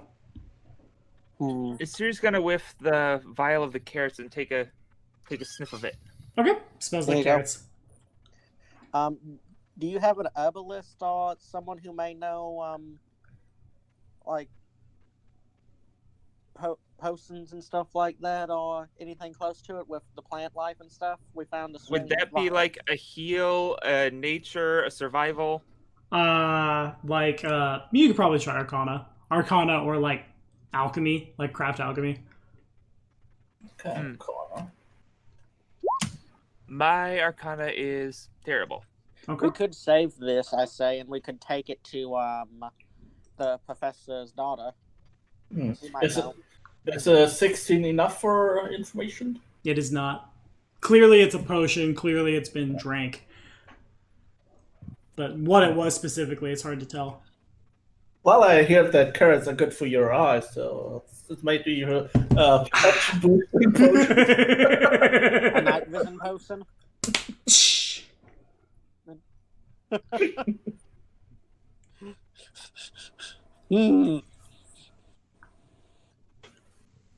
Could I roll to see if carrots are used as an ingredient in potions of night vision? Craft alchemy or Arcana. Alrighty. No spellcraft, huh? No spellcraft. A 10. Carrots are in fact good for your eyes, but most alchemists or various like potion-y craftery folk tend to use like eye of newt and hair of rat. Carrots are kind of a different story. True. Maybe we just have like a necromancer's on a real health trip and just some carrot smoothie. That's my carrot and kale smoothie. It's good for my body. It does a deoxidization purge. I saw it on Pinterest and it looked real good. Yeah. Maybe it might be a good idea for you to have a guard here, because if it may be the beast, if not, there may be somebody taking them, but we'll know for sure once the beast is dead and there's no corpses being taken for a while, we'll No. know it was him. Friend, we already been over this. This ground is tainted. The corpses are gone. Clearly some kind of, I don't even know what's gone out here. You probably shouldn't even be fishing, tell you the truth. That fish gonna give us the same thing that killed my sister so long ago. I understand, sir. In any case, it's starting to get late, and I gotta get to Lepidstadt in the morning. So if you'd like to head out with us, now's the time. Yeah. I don't That reminds me. Do we have anywhere where? Actually, we don't need anywhere to stay. Well, we can select. Do you have any place where guests can stay? I suppose y'all can sleep on the floor if you want, but I'm heading out like before the sun comes up. Well, let's go ahead back with them. I think we will do a little rope trick. Okay, sounds good. Yeah, that sounds good. So you guys load back up. At this point, his ballers have basically skinned the manticore, and you guys head on back. There is I guess just like kind of a hole in the ground where the meat is put. The hides are taken to this elderly looking human woman leaning on this really gnarly staff. The staff is more gnarled than like her joints are. Ah, I see. Manticore hide of manticore. Good for what ails ya. I suppose I could make a blanket of it as well. And she begins like dragging it into her house. That blanket counts as a shield at that point. Yeah. It's one of them shield blankets, +2 to AC, and cozy. And she drags it back. You don't like those snuggie blankets, but shield blankets? It's like one of those blankets that goes over your whole body, but it has an armor check penalty of 4. Maximum speed of 20. I'm just imagining she's like trying to knit while she has it like on her lap, and it gives her like a -4 to knitting because it's text-based. I can't knit in this snuggie. This whole town is cursed. Filthy lionfish runs off.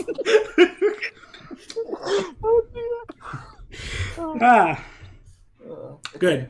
Well done.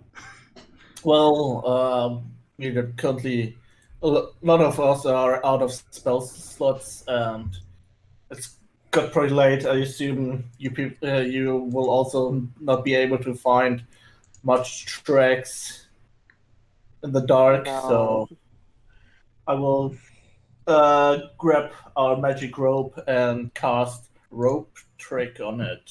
Okay. Letting Sounds good. it fly into the air and disappear into a pocket dimension. Well, I will climb up. Everyone get in. It's cozy up there. What? This is my first time seeing this. What on earth? You see like the rope, which like starts to like float into the air until it's like hanging straight up in the air. Like it's tied to nothing, and it's still like, and it doesn't touch the ground anymore. And you just see like Geldon climbing up, and at the end of the rope, he just disappears. I slowly climb up. I like timidly grab the rope and climb up slowly. Azuri climbs over Edgar. No, I climb up there too. I wonder if this rope is alive. Well, it's our magic rope. Do you remember the one that can tie itself automatically? Yeah, to I stuff? know. I'm just saying I wonder if this rope is alive. Yeah. Well, if you once you get to the end of the rope, you find that you arrive at a somewhat like medium-sized place, which is like white all around. It's pretty cozy in there. Like the temperature is like perfectly fine. It's not warm. It's not cold. It's just a decent temperature, so you can sleep well. Hey, free rent. Yeah, we are protected and we can't be seen, aside from the rope that's dangling outside. Yeah. Just a convenient pull thing. Okay. The night passes. No one yanks your rope. Everyone gets their spell slots back and gets a rest. As you wake up, Casley is waiting on you as the sun is not quite come up on. Well, come on! Y'all going back to Lepidstadt, now's the time. You're clearly part of this investigation in some manner or fashion. We only got a couple hours for the trial start. We gotta get moving. We gotta get the boats. We gotta go. Oh, the trial is starting soon. Yes. God damn. The first day of the trial is today, and this is why I help told you row guys. if we need to. This is why I told you guys to not build item crafters, because this game goes fast. Okay. Is there any arrangements for us? Would we just walk? There's enough boats and enough river and swamp that you guys can get back to Lepidstadt fast enough. Okay. Otherwise, I would have cost a mount communal for us. Also good. You guys make it back. You guys make it back to the courthouse. You guys make it back with about an hour to spare if there's anything you guys want to do in town before day one of the trial. Well, first we want to head back to the, what was the judge? The one who gave us the mission? Also figure out what that potion was. Yes. Okay, so to figure out the potion again is an alchemy or arcana check. You guys are working for the barrister Gustav Koppel, who is the minister for the defense. Judge Embrith Daramid is the friend of the professor who is pretty sure that this poor creature did no wrong and would like your help to ensure that the poor guy doesn't get convicted. Well, I think when Isiri wants to find out more about the potion, you can either ask one of the professors or maybe look up one of the alchemy stores around town. I assume since it's a big town that they probably have magic stores and alchemy shops and stuff like that. So maybe you can ask an expert, like either one of those. Isiri was going to go to the university. Okay. You head to the university. university. The crazy professor again. Oh, good. Oh, goody. Oh, great. Okay. So, oh my god, I wasn't expecting to have more pop culture references ready for today. I'm so sorry, everyone. You head to the door, you open the door. On the the building is still in the process of being cleaned. It is being cleaned by several brooms and mops and buckets that have been animated. Yes. It's very, very clear there are way too many of them. And as you open the door, the professor's, no! Stop with the cleaning! You're cleaning too much! Oh no! Please, please! Oh no! And he obviously can't catch all of these animated things that are be careful what you wish for cleaning the place into the ground. Cleaning it into the ground. Pretty much. It's very clear that in the next couple hours, and you only have an hour to tag up, run back, that this place will be so clean that all of the artifacts will be destroyed.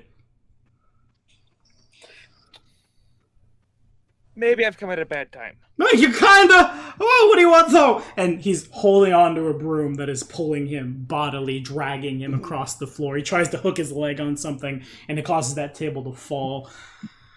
As it falls... a little green vial breaks, and this little animated green thing, hops up. Flubber. No, the flubber has escaped! Oh! And everything is going very badly. But what do you want? What do you need? Right this second! What kind of potion smells like carrots and leaves little green flecks at the bottom when you're done drinking it? I don't know! Let me see it! Give it to me! And he takes one hand off the broom, and you hear the sound of his shoulder popping a little too hard as the broom yanks the other way. The flubber is kind of just running up and down his back, dancing happily.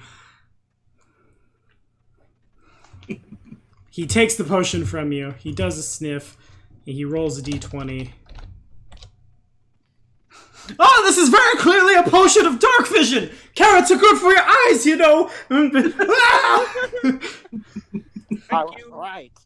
As you go to leave, the creature kind of looks like a big furry head with feet at the bottom, slightly too long ears, little tiny hands and a beak where its mouth should be, and these eyes that just pop open and just, hello! Oh, Master Furby has awakened! Ah! Ah! And the door slams shut as chaos and confusion, and this NPC must live forever. Okay, so that happened. Anybody else have anything they want to do before day one? Well, like I said, I wanted to talk with the judge first. Talk about the things that we found. I'd Okay. like to Gildan and talk about that. Yeah. The judge is at court, as well as all the other ones. She's as you approach her, she's not in a private room, but she has her back turned to you, talking to other people. There are, the outside of the courthouse is busier than it was before. People are dancing around the Burning Man. Children are throwing, more kindling onto the fires. Ha ha! We don't understand murder! There are lots and lots of people trying to get past lots and lots of guards that are just phalanx formation in a line with their shields locked. Judge Jeremy turns to you and just, yes? Well, we found some more clues. We wanted to talk to you about them. Please, no. However, there's more... As the judge, I must remain unbiased. Oh, okay. Then we should talk to the barrister, they called him. Yes, please, talk to the barrister. Okay. Malden has had all of you registered. All of you are official assistants to the defense, and he's been... Judge Jeremy points over to a side room. He's in there. He's getting his notes together. Understood. I'll walk in there with the rest of the party that's following. Yep. Okay. Yep. Mm. Malden is sitting there. Mr. Barrister. Yes? We have clues. Okay. Wonderful. He's drumming his hand on his desk really nervously. What do you have? In the swamps, the graves have been dug up. Uh-huh. And corpses have been stolen. Yeah. I see. To show what happened, Gelden, we use a major image to recreate the graveyard inside the room. Okay, so as you do that, the barrister kind of freaks out a little bit. No, you can't do that in here. You don't understand. Magic is forbidden in court. It is. Oh, okay. Did you see the clerics out there? They are here literally just to cast detect magic. Our whole case could be thrown out. I end the spell. I have, we also found a potion, and I don't think the beast, he is intelligent, but not intelligent enough to craft alchemy, potion or whatever. And Dark what would vision. he even... I know, but I don't know if we know that yet. Did you come back Yes, and I tell did. us? Okay. If she didn't, she I'm just here. did.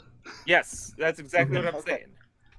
Alright, potion of night vision, and I don't think the creature is smart enough to make that. By the way, does the creature have night vision by default? That would be Would it even behind. need a potion like that? That'd be behind an Arcana check. Oh, I thought didn't. A 22 to figure out if he has dark vision. Yes, a flesh golem has dark vision. They are created in such a way as to function in the night. Thus, the beast would not They wouldn't need the potion at all. And he doesn't need the potion. He can, of how they're built, they can see automatically at night. So By the way, Edgar, I think you're also the master of monster knowledge. A flesh golem wouldn't need corpses, right? I don't have monster lore, but I can roll. That would be, Malden is the Inquisitor, but you can definitely try Yeah, it. well, Molden is somewhat there, I guess. And he would corroborate that, a flesh golem does not, intrinsically require, for whatever reason, corpses to function. It's possible that a flesh golem could be a necromancer, but it's not short of, no, my arm fell off, I need to stitch a new one on. Okay. They wouldn't. Yeah, that was kind of what I was thinking. I wasn't sure if a flesh golem needed corpses to restore itself, so that's not the case.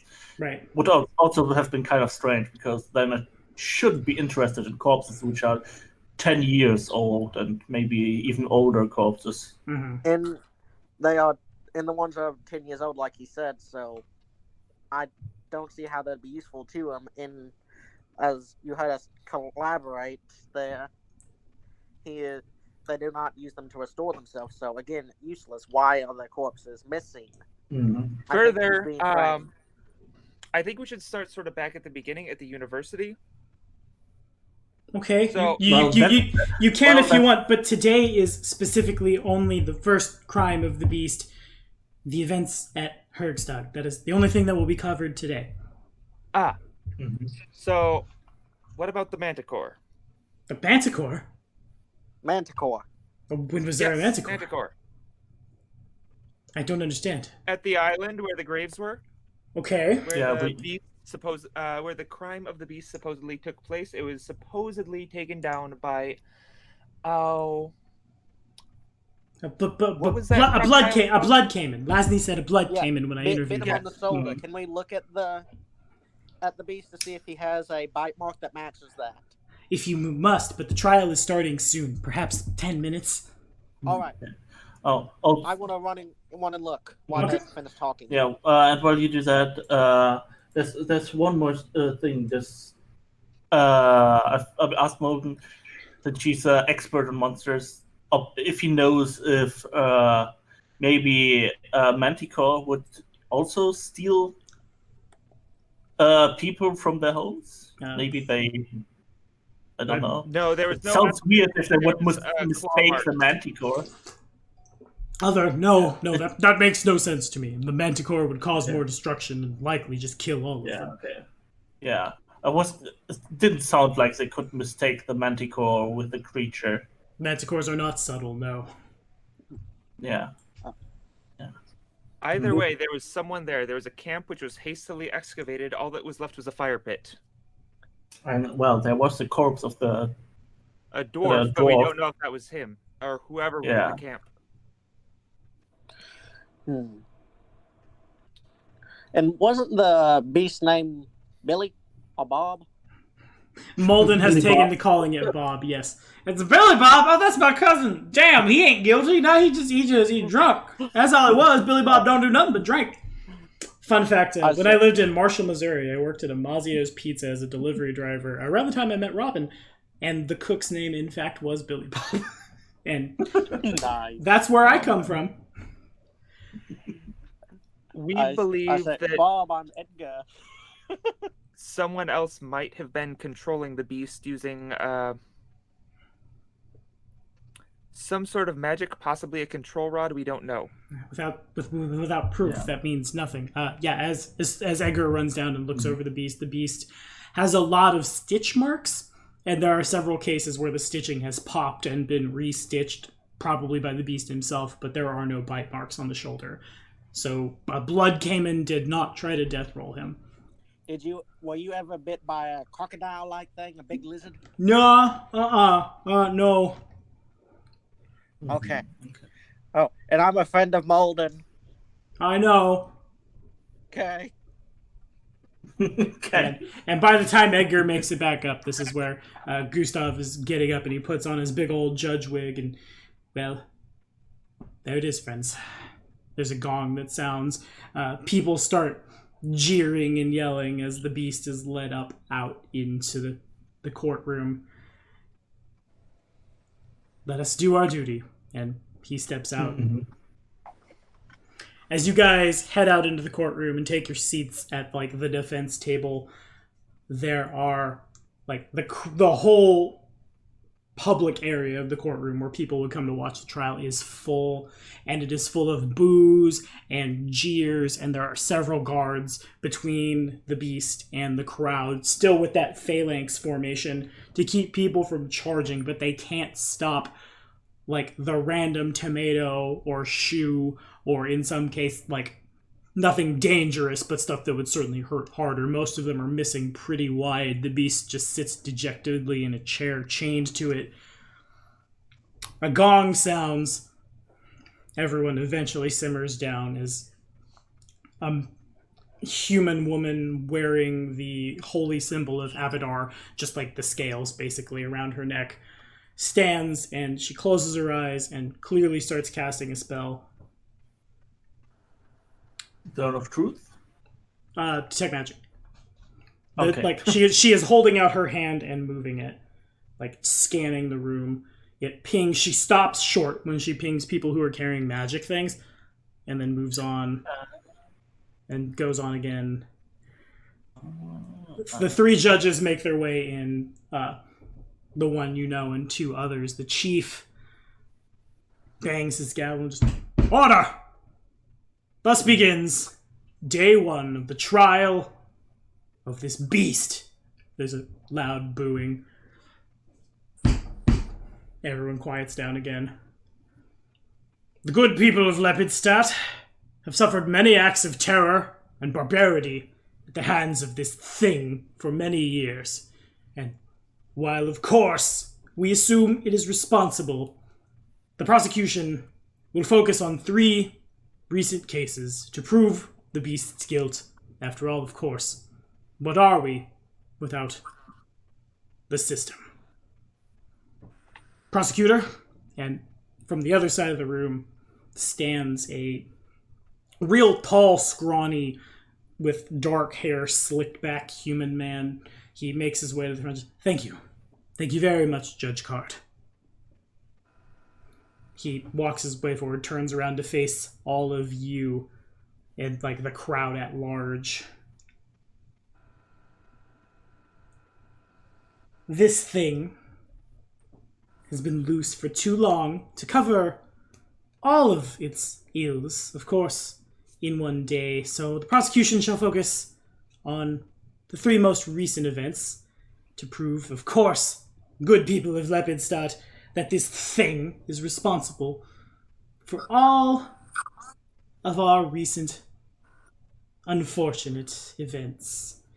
Today, we shall seek to prove that this thing is responsible for the murder of 10 people in the village of Marast 1 year ago. We will speak of the other crimes later, of course, but I believe my friend has something to say. He turns, and this is the first time the prosecution realizes that the barrister you're working with has help, and his eyebrows go up.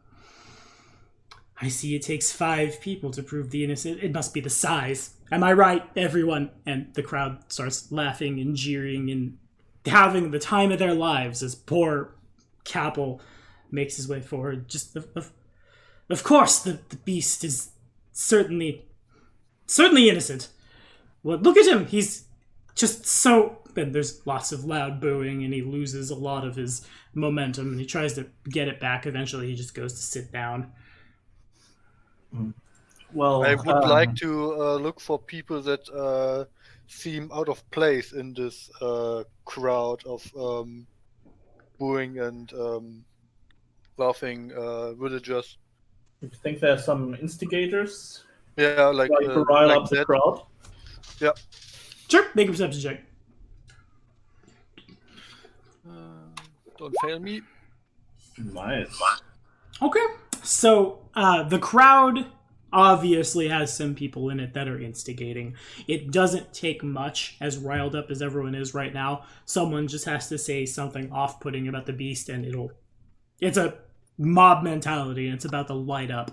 You can definitely tell Theo that it's not going to take a lot of much, if anything were to go super unfortunate here, for the mob, truly, that has assembled to seek to take justice into their own hands. You also notice, sitting in the front row, and you notice him at the same time he notices you, and the man tries to look away as you guys make eye contact. He has his feet up on the railing in front of him. He's wearing not the worst, chain shirt you've ever seen, or suit of chainmail, rather, that you've ever seen in your life. He's the sickle has a sheath over it, and he's kind of just spinning it. This, portly, upper middle-aged man with big sideburns, just leaning back, having the time of his life watching this. He also has there's a badge affixed to his not the nicest looking shirt you've ever seen in your life, as if this guy had just crawled out of the middle of nowhere.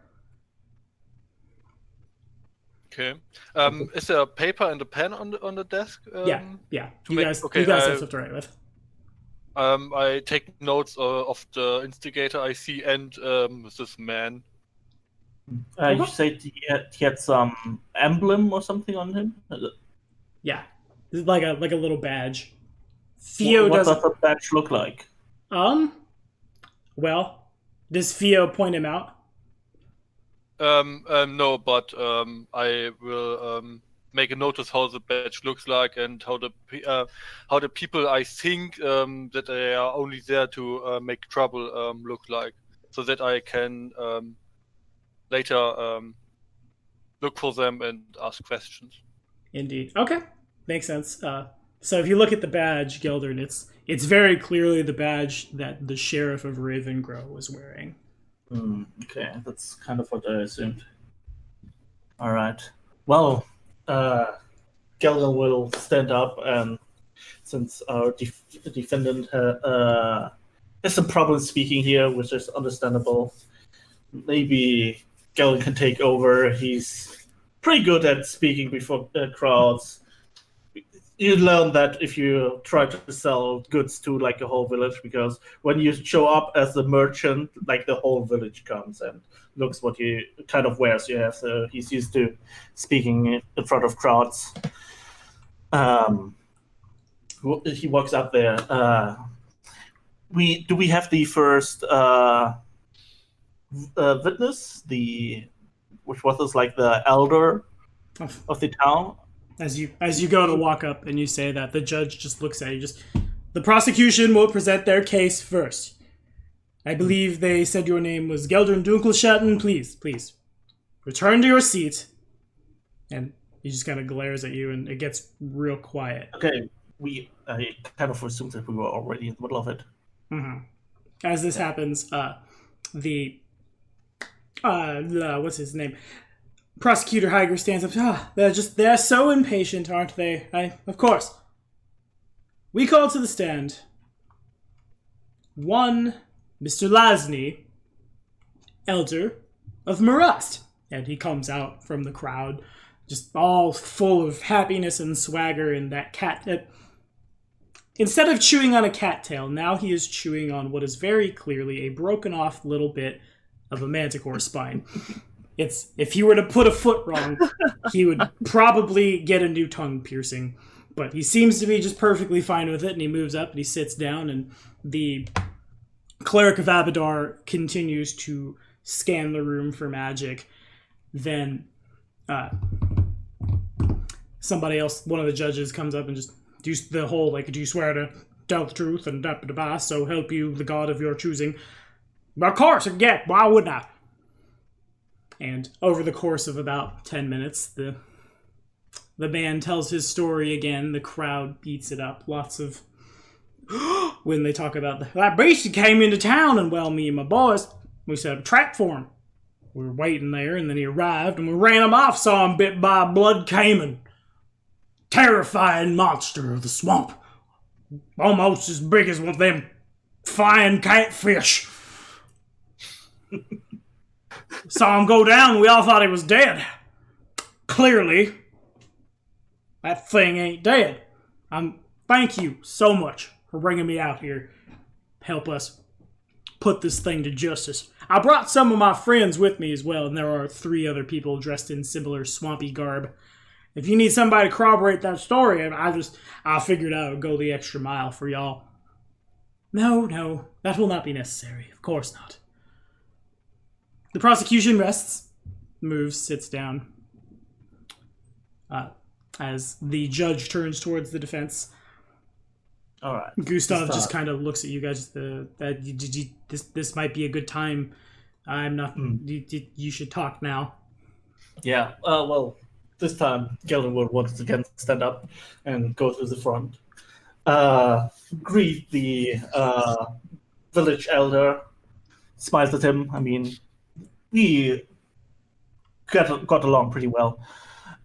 You mentioned the part about the alligator biting the creature on the shoulder, you said? Oh, that's perfectly right. Yeah, I saw that thing with my own 2 eyes. You learn to watch for blood caiman when you're in the swamp.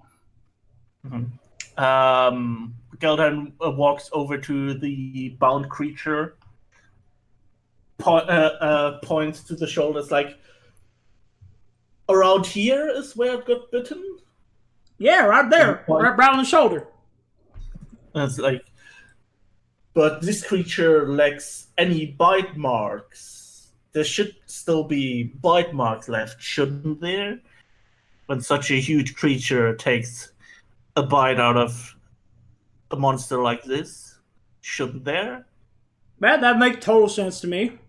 I mean, it's been a while. I don't know how monsters heal particularly, but yeah, I mean, and he, to go even farther, Lasny pulls up his own sleeve, and there's a, like, much, much smaller one, like, where you would expect the bite marks to be running along his shoulder.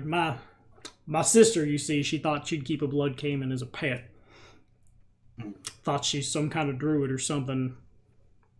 Fortunately, all I got was this, but my poor sister... May Pharasma take her. Well, Geldan does like one of the whatever the hand signs is for what is the name? Pharasma. I guess that would just be like a spiral. Yeah, Pharasma. Yeah. Pretty much the rest in peace one. Yeah. Speaks of that. Mm-hmm. I mean, I'm trying to go for sympathy here. Well, that kind of doesn't make much sense then. How can it be that this creature, if it was the one who did these things, lacked the bite marks? Could it be that there may be more than one creature like this out there? I suppose. The crowd gets kind of silent as you say this. So maybe it wasn't this creature which committed the crimes in the village. It might have committed the crimes here, but it might also be. What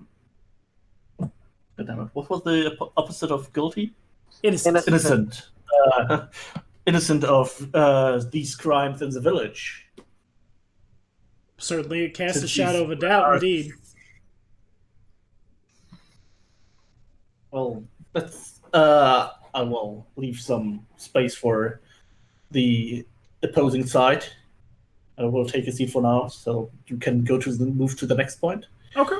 I think there's some. I mean, I assume it's back and forth usually, right? Yeah, pretty much. The prosecution stands, makes his way.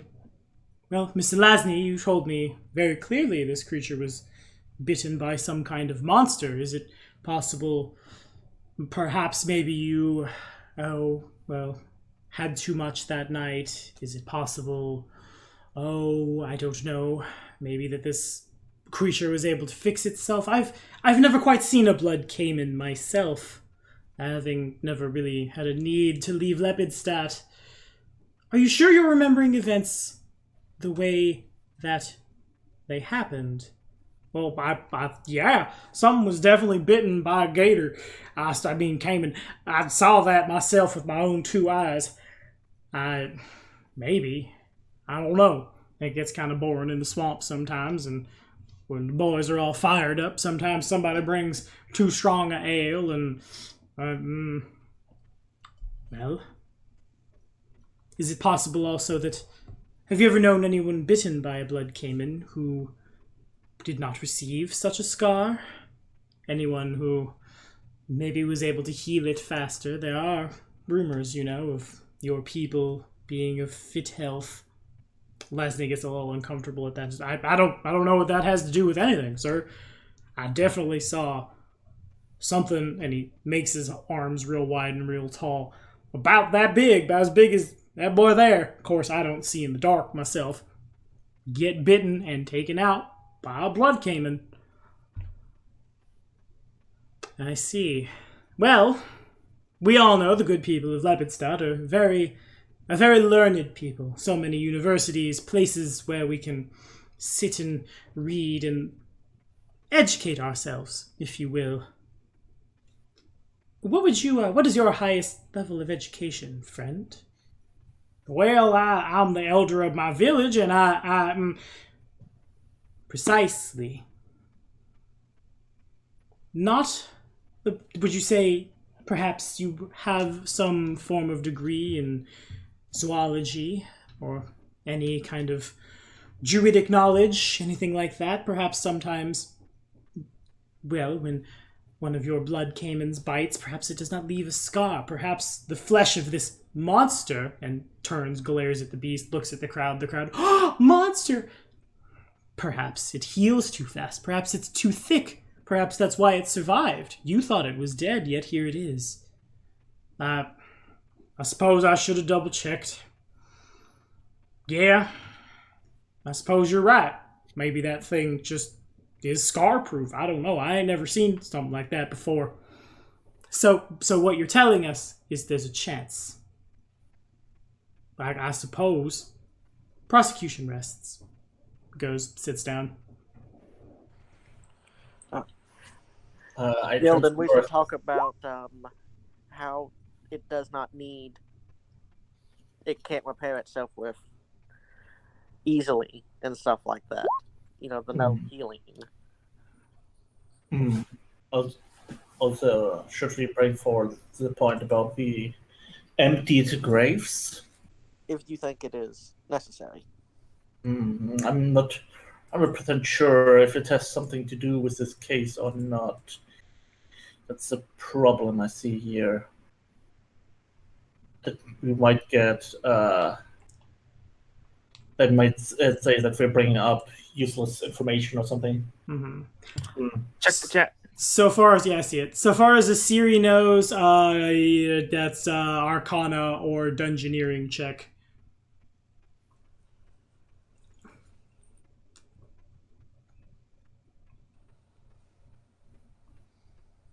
As Asiri's racking her brain there. The judge's turn. Look towards the defense. What were you rolling for? To know if a flesh golem has fast healing. Arcana? Arcana or engineering, yeah. Or dungeoneering, excuse me. One or the other. Oh, dungeoneering. I think Fiora has that too. Dungeoneering? Yeah. Can I roll it too? Yeah. I'm assuming you guys are talking. 14. Okay, I see a 14. Oh, just a second. And a 6. 8 or 9? 8. Come on, roll well. That's well.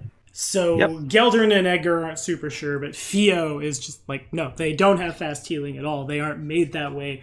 But the process of creating the golem strengthens the necrotic flesh that is used to create it in such a way that it has DR5 over adamantine. That could go one of two ways. The first way is that the creature in question might not even have been able to harm the beast, which then also is the beast wouldn't be taken down by this thing because you couldn't hurt it. Yeah, why could it bleed if it can't be hurt by it? Oh, right. The villager said that the creature bled, right? Right, and a flesh golem doesn't bleed. A flesh golem does not have a circulatory system, doesn't have capillaries. If any blood were to come out of a flesh golem, it would be because, the flesh used to make golem was a little too fresh, so when you bite into it, the blood comes out. Okay. Oh, okay. That's also an interesting point. I think that should be what we focus on. Flesh golems are made from corpses? Yes. A flesh golem is, I'll just straight up give you, boom. A flesh golem is a ghoulish collection of stolen humanoid body parts stitched together into a single composite form. Its cadaverish flesh has a sickly green or yellowish, or in the case of the beast, kind of like a blue-gray tint. It wears whatever clothing its creator desires, usually just a ragged pair of trousers. It usually can't speak. This one is much smarter, very clearly. This usually depends on the brain used in the creation of the flesh golem. Okay, well, Geldern will stand up once again and go up to the front. First, he will turn to the beast itself. I forgot the name of the beast. Do we actually call it just Bob? Is that the actual name? Molden has taken to calling him Bob. The beast doesn't seem to have a name. Okay. Well, I will use the name Bob because it humanizes the creature, which is good. That sympathy points. So we'll call it Bob. Okay. We got to use psychological tricks here. No, that's totally accurate. Fair enough. Well, Bob, tell me, how old are you? I'm not. I don't really know. Time is funny. But you have been there long before this incident, right? Uh-huh. Okay. I will leave that at that for now. Then I will move over back to the village sage. In your story, you told us that the creature bled, right? Like a stuck pig, yeah. Mm-hmm. Well, our expert over here, I point at fear in this case, knows I try to look serious. knows a thing or two about flesh golems from his dungeoneering times. And flesh golems normally don't bleed. The only time that a flesh golem would be able to bleed is if it was freshly created. And there's another thing. The graveyard near the village was robbed of its corpses. So it seems like someone robbed the graves and created a fresh new flesh golem. A different one than the how do you say the accused. All of this points to that the accused here is actually innocent of the crime that's being thrown at its feet. So it has been in existence for way longer, and at this point wouldn't be able to bleed anymore. That's a little above my pay grade. I just think it's some kind of beast. I don't know what a golem is necessarily. The prosecution stands up as well. Just objection. Is this a golem? Golems usually, well, they follow orders. You, beast, stand up! The beast looks and just kind of like does nothing, but looks sad. The crowd laughs. I'm not incredibly sure this is a golem. Well, Control rod. Do you have a control rod? yeah, what's supposed to say? Foolish man. A golem is controlled with a control rod. You can't just tell a golem to do something. The creator of a golem creates a control rod together with a golem that they create, so that only they can control the golem. If the golem would listen to anybody, what point would there be in creating a golem? Well, beast, let me remind you, you are in fact, do you want to, oath? Under oath? Do you understand, creature, that the things you say can and will matter? Beast, I command you to speak now. The beast looks really, really uncomfortable, looks over towards you guys, kind of like, the beast cuts a huge, imposing, muscular figure, but seems to shrink like 6 inches into the chair as it looks over at you guys, unsure what to do.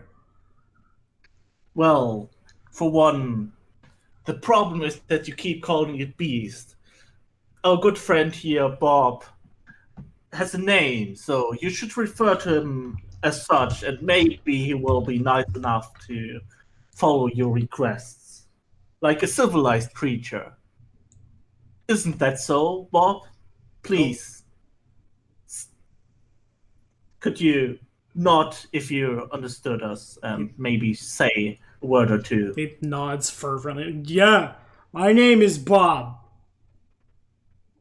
He turns and glares at the prosecution. The crowd again just gets real quiet. Well, perhaps you have the control rod then. What can the cleric can detect magic Well, to see if we do. Exactly. Okay. There's the trial comes to a stop, basically, as the cleric is called forth, and all of you are scanned. Everyone's magical everything is picked up. Lulu's presence as a familiar is picked up, and so she is not caged. We won't do that again. I felt bad the first time. I felt bad the first time. But there's there is a familiar here. We will by court order, the familiar shall remain with the spellcaster. The familiar shall not leave these premises. Moves over, hits Chewy's friend. There is something in this one. I shall assume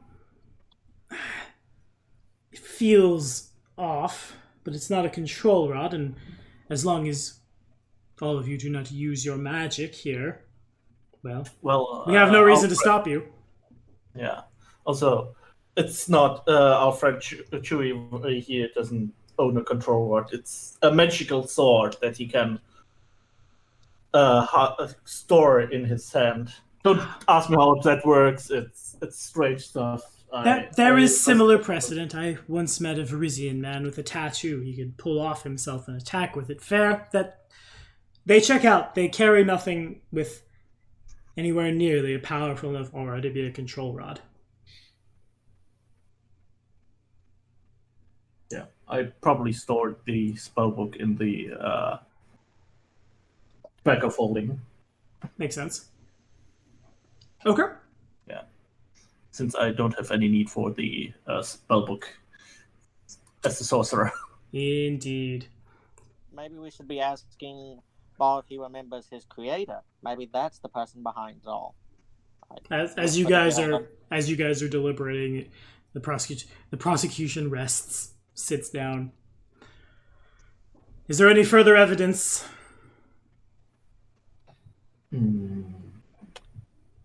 Well, The potion. yeah, I was just about to say.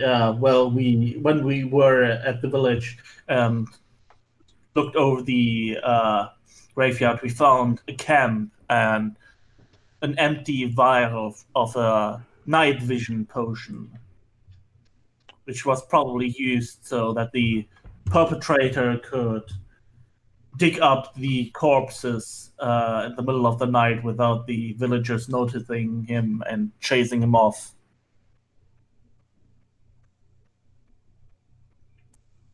Everyone kind of nods at this. Yeah, which also points to some to this happening recently, and not something that has been so far in the past as the creation of our friend Bob here has been. I see. Can you present the evidence, please? And it has happened, and the cleric picks it up and... Carrots! That's odd. But... yes, this would appear to be the remains of a potion of dark vision. And do flesh golems Yeah, flesh golems. naturally in the see dark. into the night? Yeah, flesh golems themselves have dark vision, so the flesh golem would have no use whatsoever for a potion like this. That would seem to track.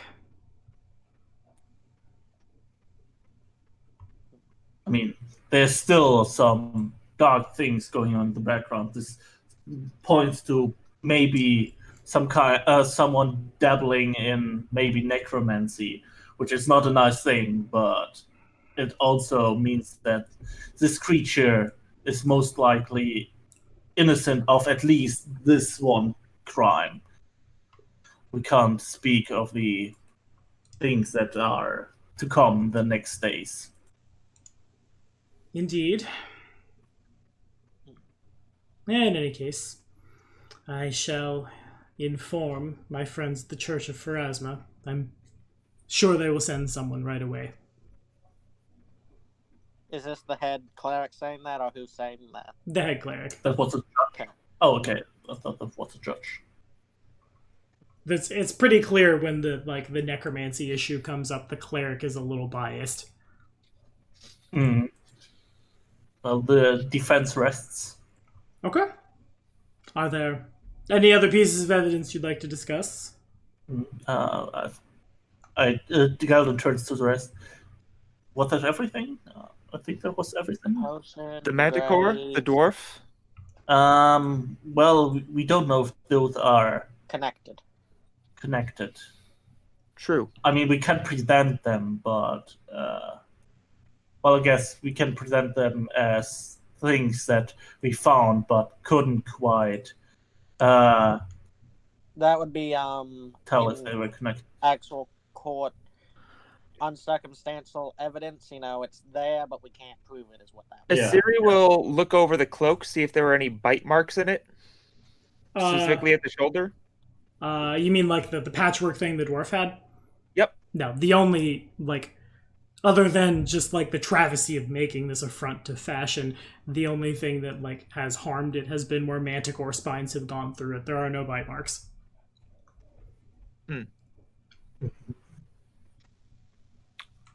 All right, we don't have anything connected for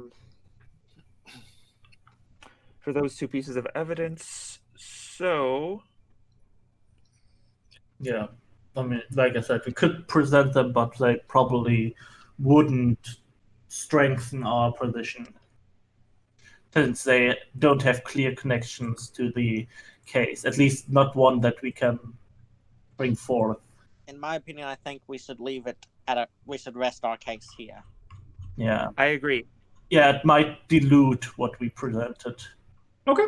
So then, in that case, if I could get 3 diplomacy checks from, Yep. I assume Geldern, but you guys can all, there's nothing saying you guys can't. Well, you can support me. Okay. Wow. I Good start. don't think he needs. You're off to a good start. Okay. And Okay. back up and a good finisher. Okay. So,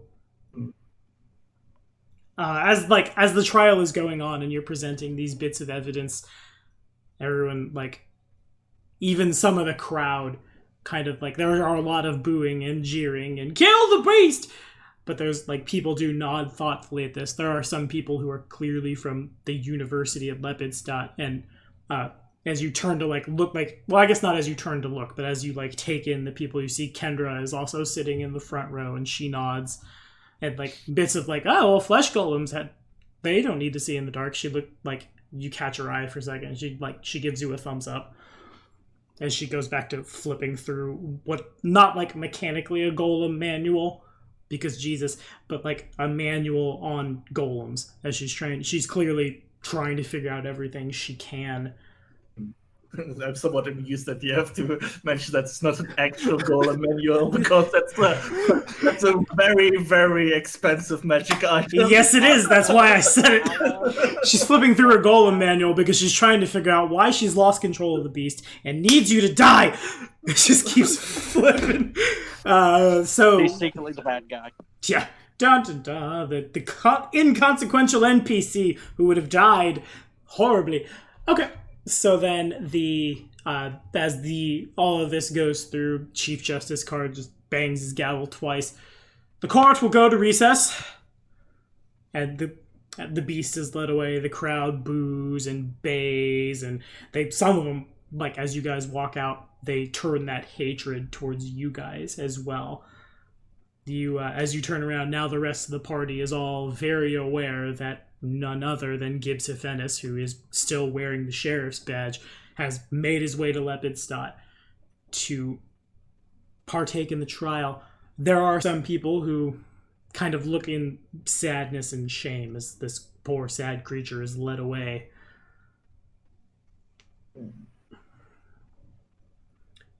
The Barrister Capel, the prosecution for the defense, that don't make no sense. The man running the defense after like everyone is eventually pushed out of the courthouse, there are some points where the guards have to actually like push a little to get everybody out. I think that'd be called a defense attorney. Yes, that's it. Thank you very much, Chewie. I don't know why I brain farted so hard there. Don't judge me! So we have a lot of know the Germans here, so we have thinking about words and not knowing the right one anyway exactly. all the time. Yeah, This is very entertaining considering I work at a law firm. Oh, you do? Yeah, thank you for not metagaming. Thank you so much for not metagaming. I watch Law and Order. I was so sad that our opposition got to do the objection thing. Because I would have loved the Phoenix Wright objection. Phoenix Wright. I'm a solid attorney. As I quickly readjust my webcam because my ball python is now not moving around. I wanted to share that for a second. You guys are pulled back to the defense, and Gustav is there. Just that was wonderful. Have you done this before? Well, no, but some people say that I do have a way with my words. Indeed, you do. You've made a very, very solid case for us. I'm ecstatic. Actually, tomorrow they will go over the events in Hergstag. I know I'm asking so much from you, but if you leave now, you'd get there around nightfall. If you were to quickly examine the place and come back, you could probably make it back in time for the next day. I'll make sure the tea is ready. I'm sure you'll all be very tired, but tomorrow is an important day. Unfortunately, and I was hoping he would be here, so he's gonna kind of walk in on this next time. But unfortunately, they found out that Molden looks over at Molden. Molden was at Hergstag during the events, and so he has been a surprise witness, if you will. They want to talk to him directly. If it goes badly, it could very well implicate all of you as well. You're no longer neutral enough to defend this poor thing. Well, for now, we laid a good foundation. No, you did. So, you very much did. That was very well done. If you ever want to give up the life of sorcery and come join me here, I'm very certain you could make a lot of money doing this. That's Bum, bum, bum. that's kind of tempting. I'm somewhat of very interested in money, but currently there are important things that need my attention. Of course, that makes complete sense to me. But adventurers always at one point need to retire. So when that point comes, this will be is currently at the top of my list on how to retire. Well, of course, we'd be happy to have you. As I said, it's about 10 miles. If you were to go now, come back, I know I ask too much of you. I can't imagine we'll all be getting a full night's sleep tonight, but without more of that, this poor creature is... It doesn't look well, my friends. Well, I pat Molden on the shoulder. Well, we have an expert over here who's actually a master in having people stay up all night and still getting a good rest. I don't know how he does it, but it's amazing. So you might not need it. And I have the relentless band ability, which would let us march for 8 hours, and I make a fortitude save, and then we can march for 24 hours without taking no negatives for a forced march. Thank God it's not that far away. Well, as soon as we get out of the building, Geldan will draw horses made of shadow from the ground, which turn into actual horses, and it's like, giddy up, people, we need to go. Okay. And I mass summon mounts. Gotcha. And you guys take off into the afternoon towards the village of Hergstad. I that I don't know how to ride. I should mention it. You have a good enough dexterity, you'll be fine. Okay. Don't try to ride into combat. Yeah, I also think I'm bad at riding, but it will I be have fun. 6 points in ride. Nice! Future Cavalier!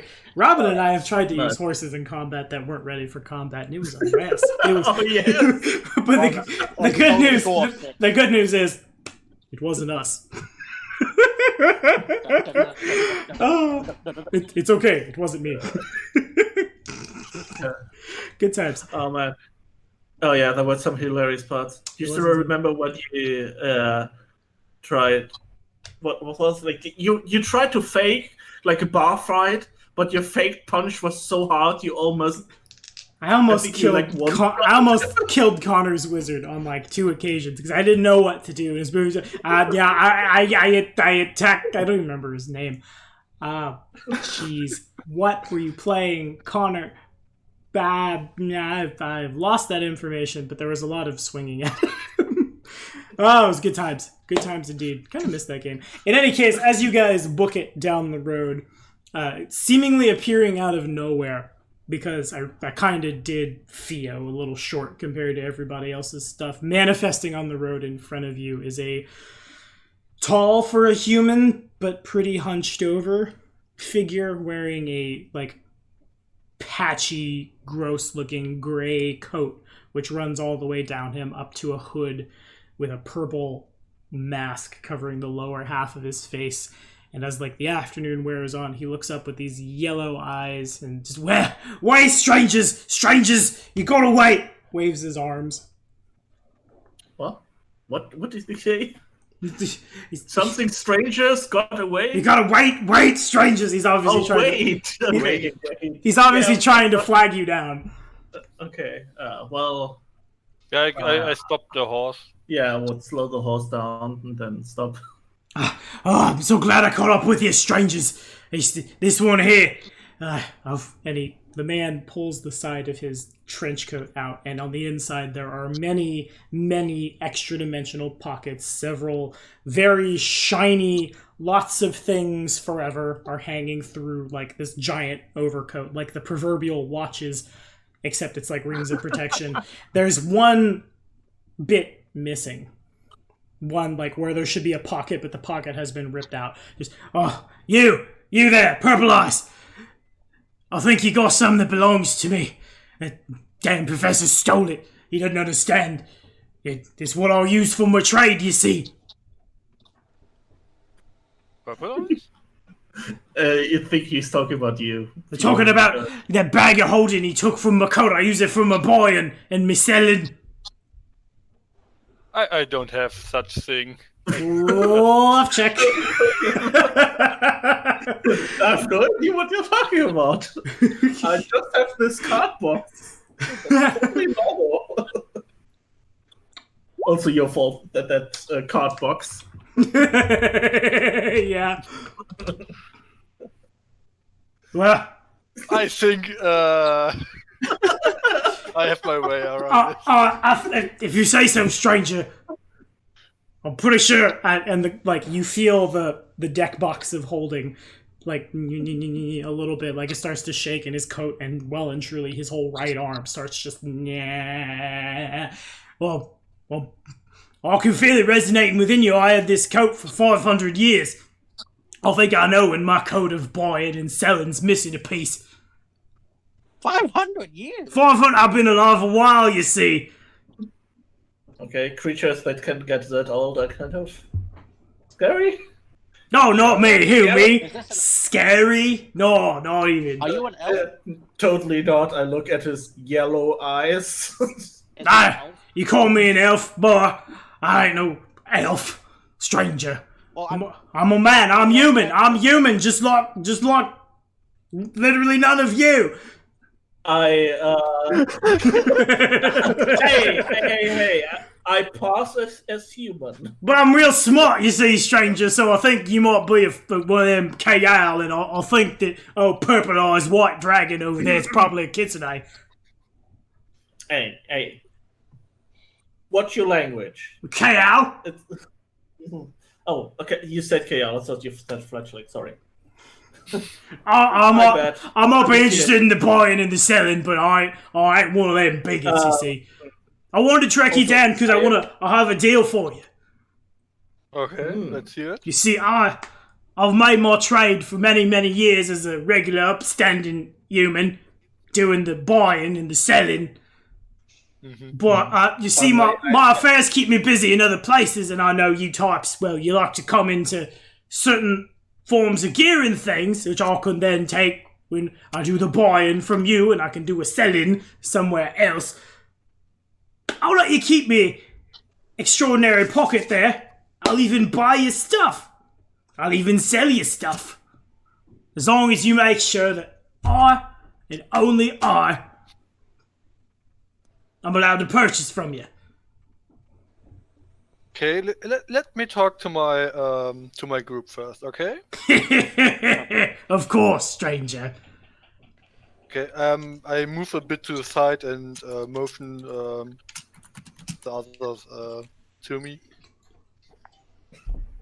I approach. What do you guys think should we do? Should we take this deal? What's the benefit of buying or selling somewhere else? Well, it depends on the price. You Depends know, if we can get good deals. I'm pretty good at making deals, but this guy is quite the ancient creature. I don't know how well my merchant tricks will work on him. I mean,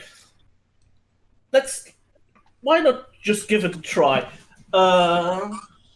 Maybe I we think- can get stuff from him we can't get anywhere else. We should We can ask him sell to rare items.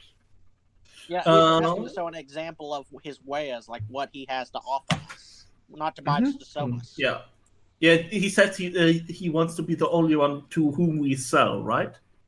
Mm-hmm. Or was it the only one from whom we buy? The only person who you guys sell loot to is this guy. Okay. I will give it a shot. I pull out the masterwork hammer, which I estimate is worth 301 gold. Mm-hmm. And I will do some haggling with him to see how well prices work with this guy, if he's reasonable to Okay. sell to. Okay, so you go and you show him. Whoop, my chair just pooped his pants. That was weird. I broke a chair that isn't mine. I'm sorry, Matt. I think I broke your chair. Oh, what even was that? I'll worry about that later when I'm in super big trouble. But for now, you bring out the hammer and you hand it over to him and just... Oh, well, that's a fine light hammer you got there. Masterwork, you might say. I give you, again, if you take my deal, stranger, 301 gold pieces. Well, I tell him the story behind that and try to make it sound a bit more awesome than this. Pretty much, I try to increase the price because there's so much story and history behind That this it belonged to a murderer. amazing hammer, which kind of makes it like a historical object and one of a kind. Well, of course it is, stranger. Thank you for the wonderful story. I'm sure so many people will give me much, much more gold than it's worth. Because of your story, stranger. That's why I hire folks like you. You do all the work for me, stranger.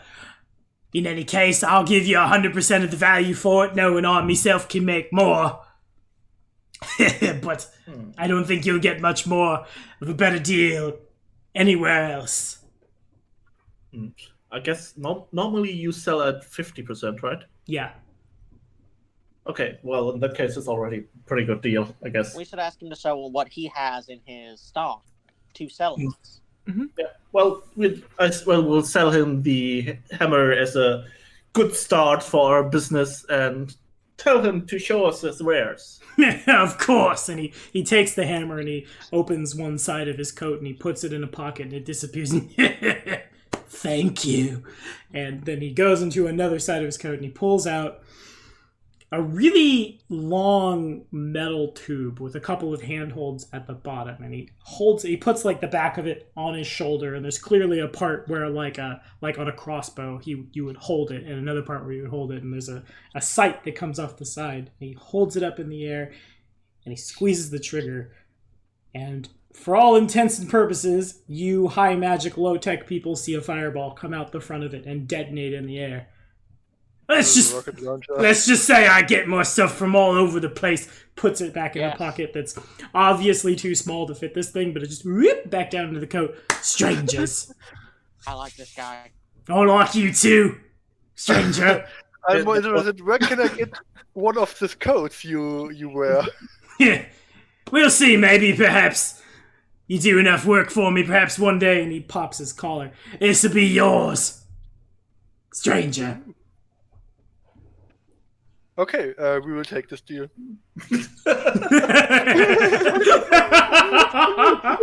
It's like sold. Feels like, well, I'm pretty sure we should sell everything we ever find to him. He seems perfectly trustable and totally I like this man. not creepy. Okay, You can yeah. find us this easily. How can we contact you if we want something? If we have something to sell to you? Let's just say I'll be in touch, stranger. I'm always there when my clientele need me. What do we call you then? Yeah, I don't need no names. I think it's better we call him don't. stranger. No, you are stranger. I am not stranger. You're stranger. Gelden Dunkelschatten. Okay, Ow, that hurt a bit. call it the hurts. salesman? yeah, we can call him even stranger. Yeah, that's my name, don't you know? Evan Stranger. Yes. And that's not the worst place in the world to call it. I'm not sure, because Carrion Crown is an older AP, and I don't have the very convenient pacing of things. Okay, yeah, you guys are probably super good where you want to be on XP and leveling, so no leveling this time. But this would be a good time to sell all that junk you have. As for right now, he will buy at 100 and sell at 100. So basically, you are liquidating your gear at full value this time. I'm sure I'll regret that. But thank you guys so much for watching. Be sure to like and subscribe for more videos and more random references. Let's see, today we did Flubber, The Sorcerer's Apprentice. Yes. There was one more. I don't remember what it was. God.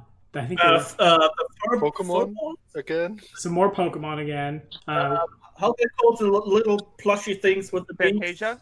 Oh, Furbies! There were Furbies. Yes, there was a Furby that we didn't talk to. That was the one. And this guy is also a reference from somewhere. And I don't know if me saying "What are you buying, stranger?" a whole bunch with that really hoarse voice doesn't ping it for literally anyone in this call. I'm a little disappointed.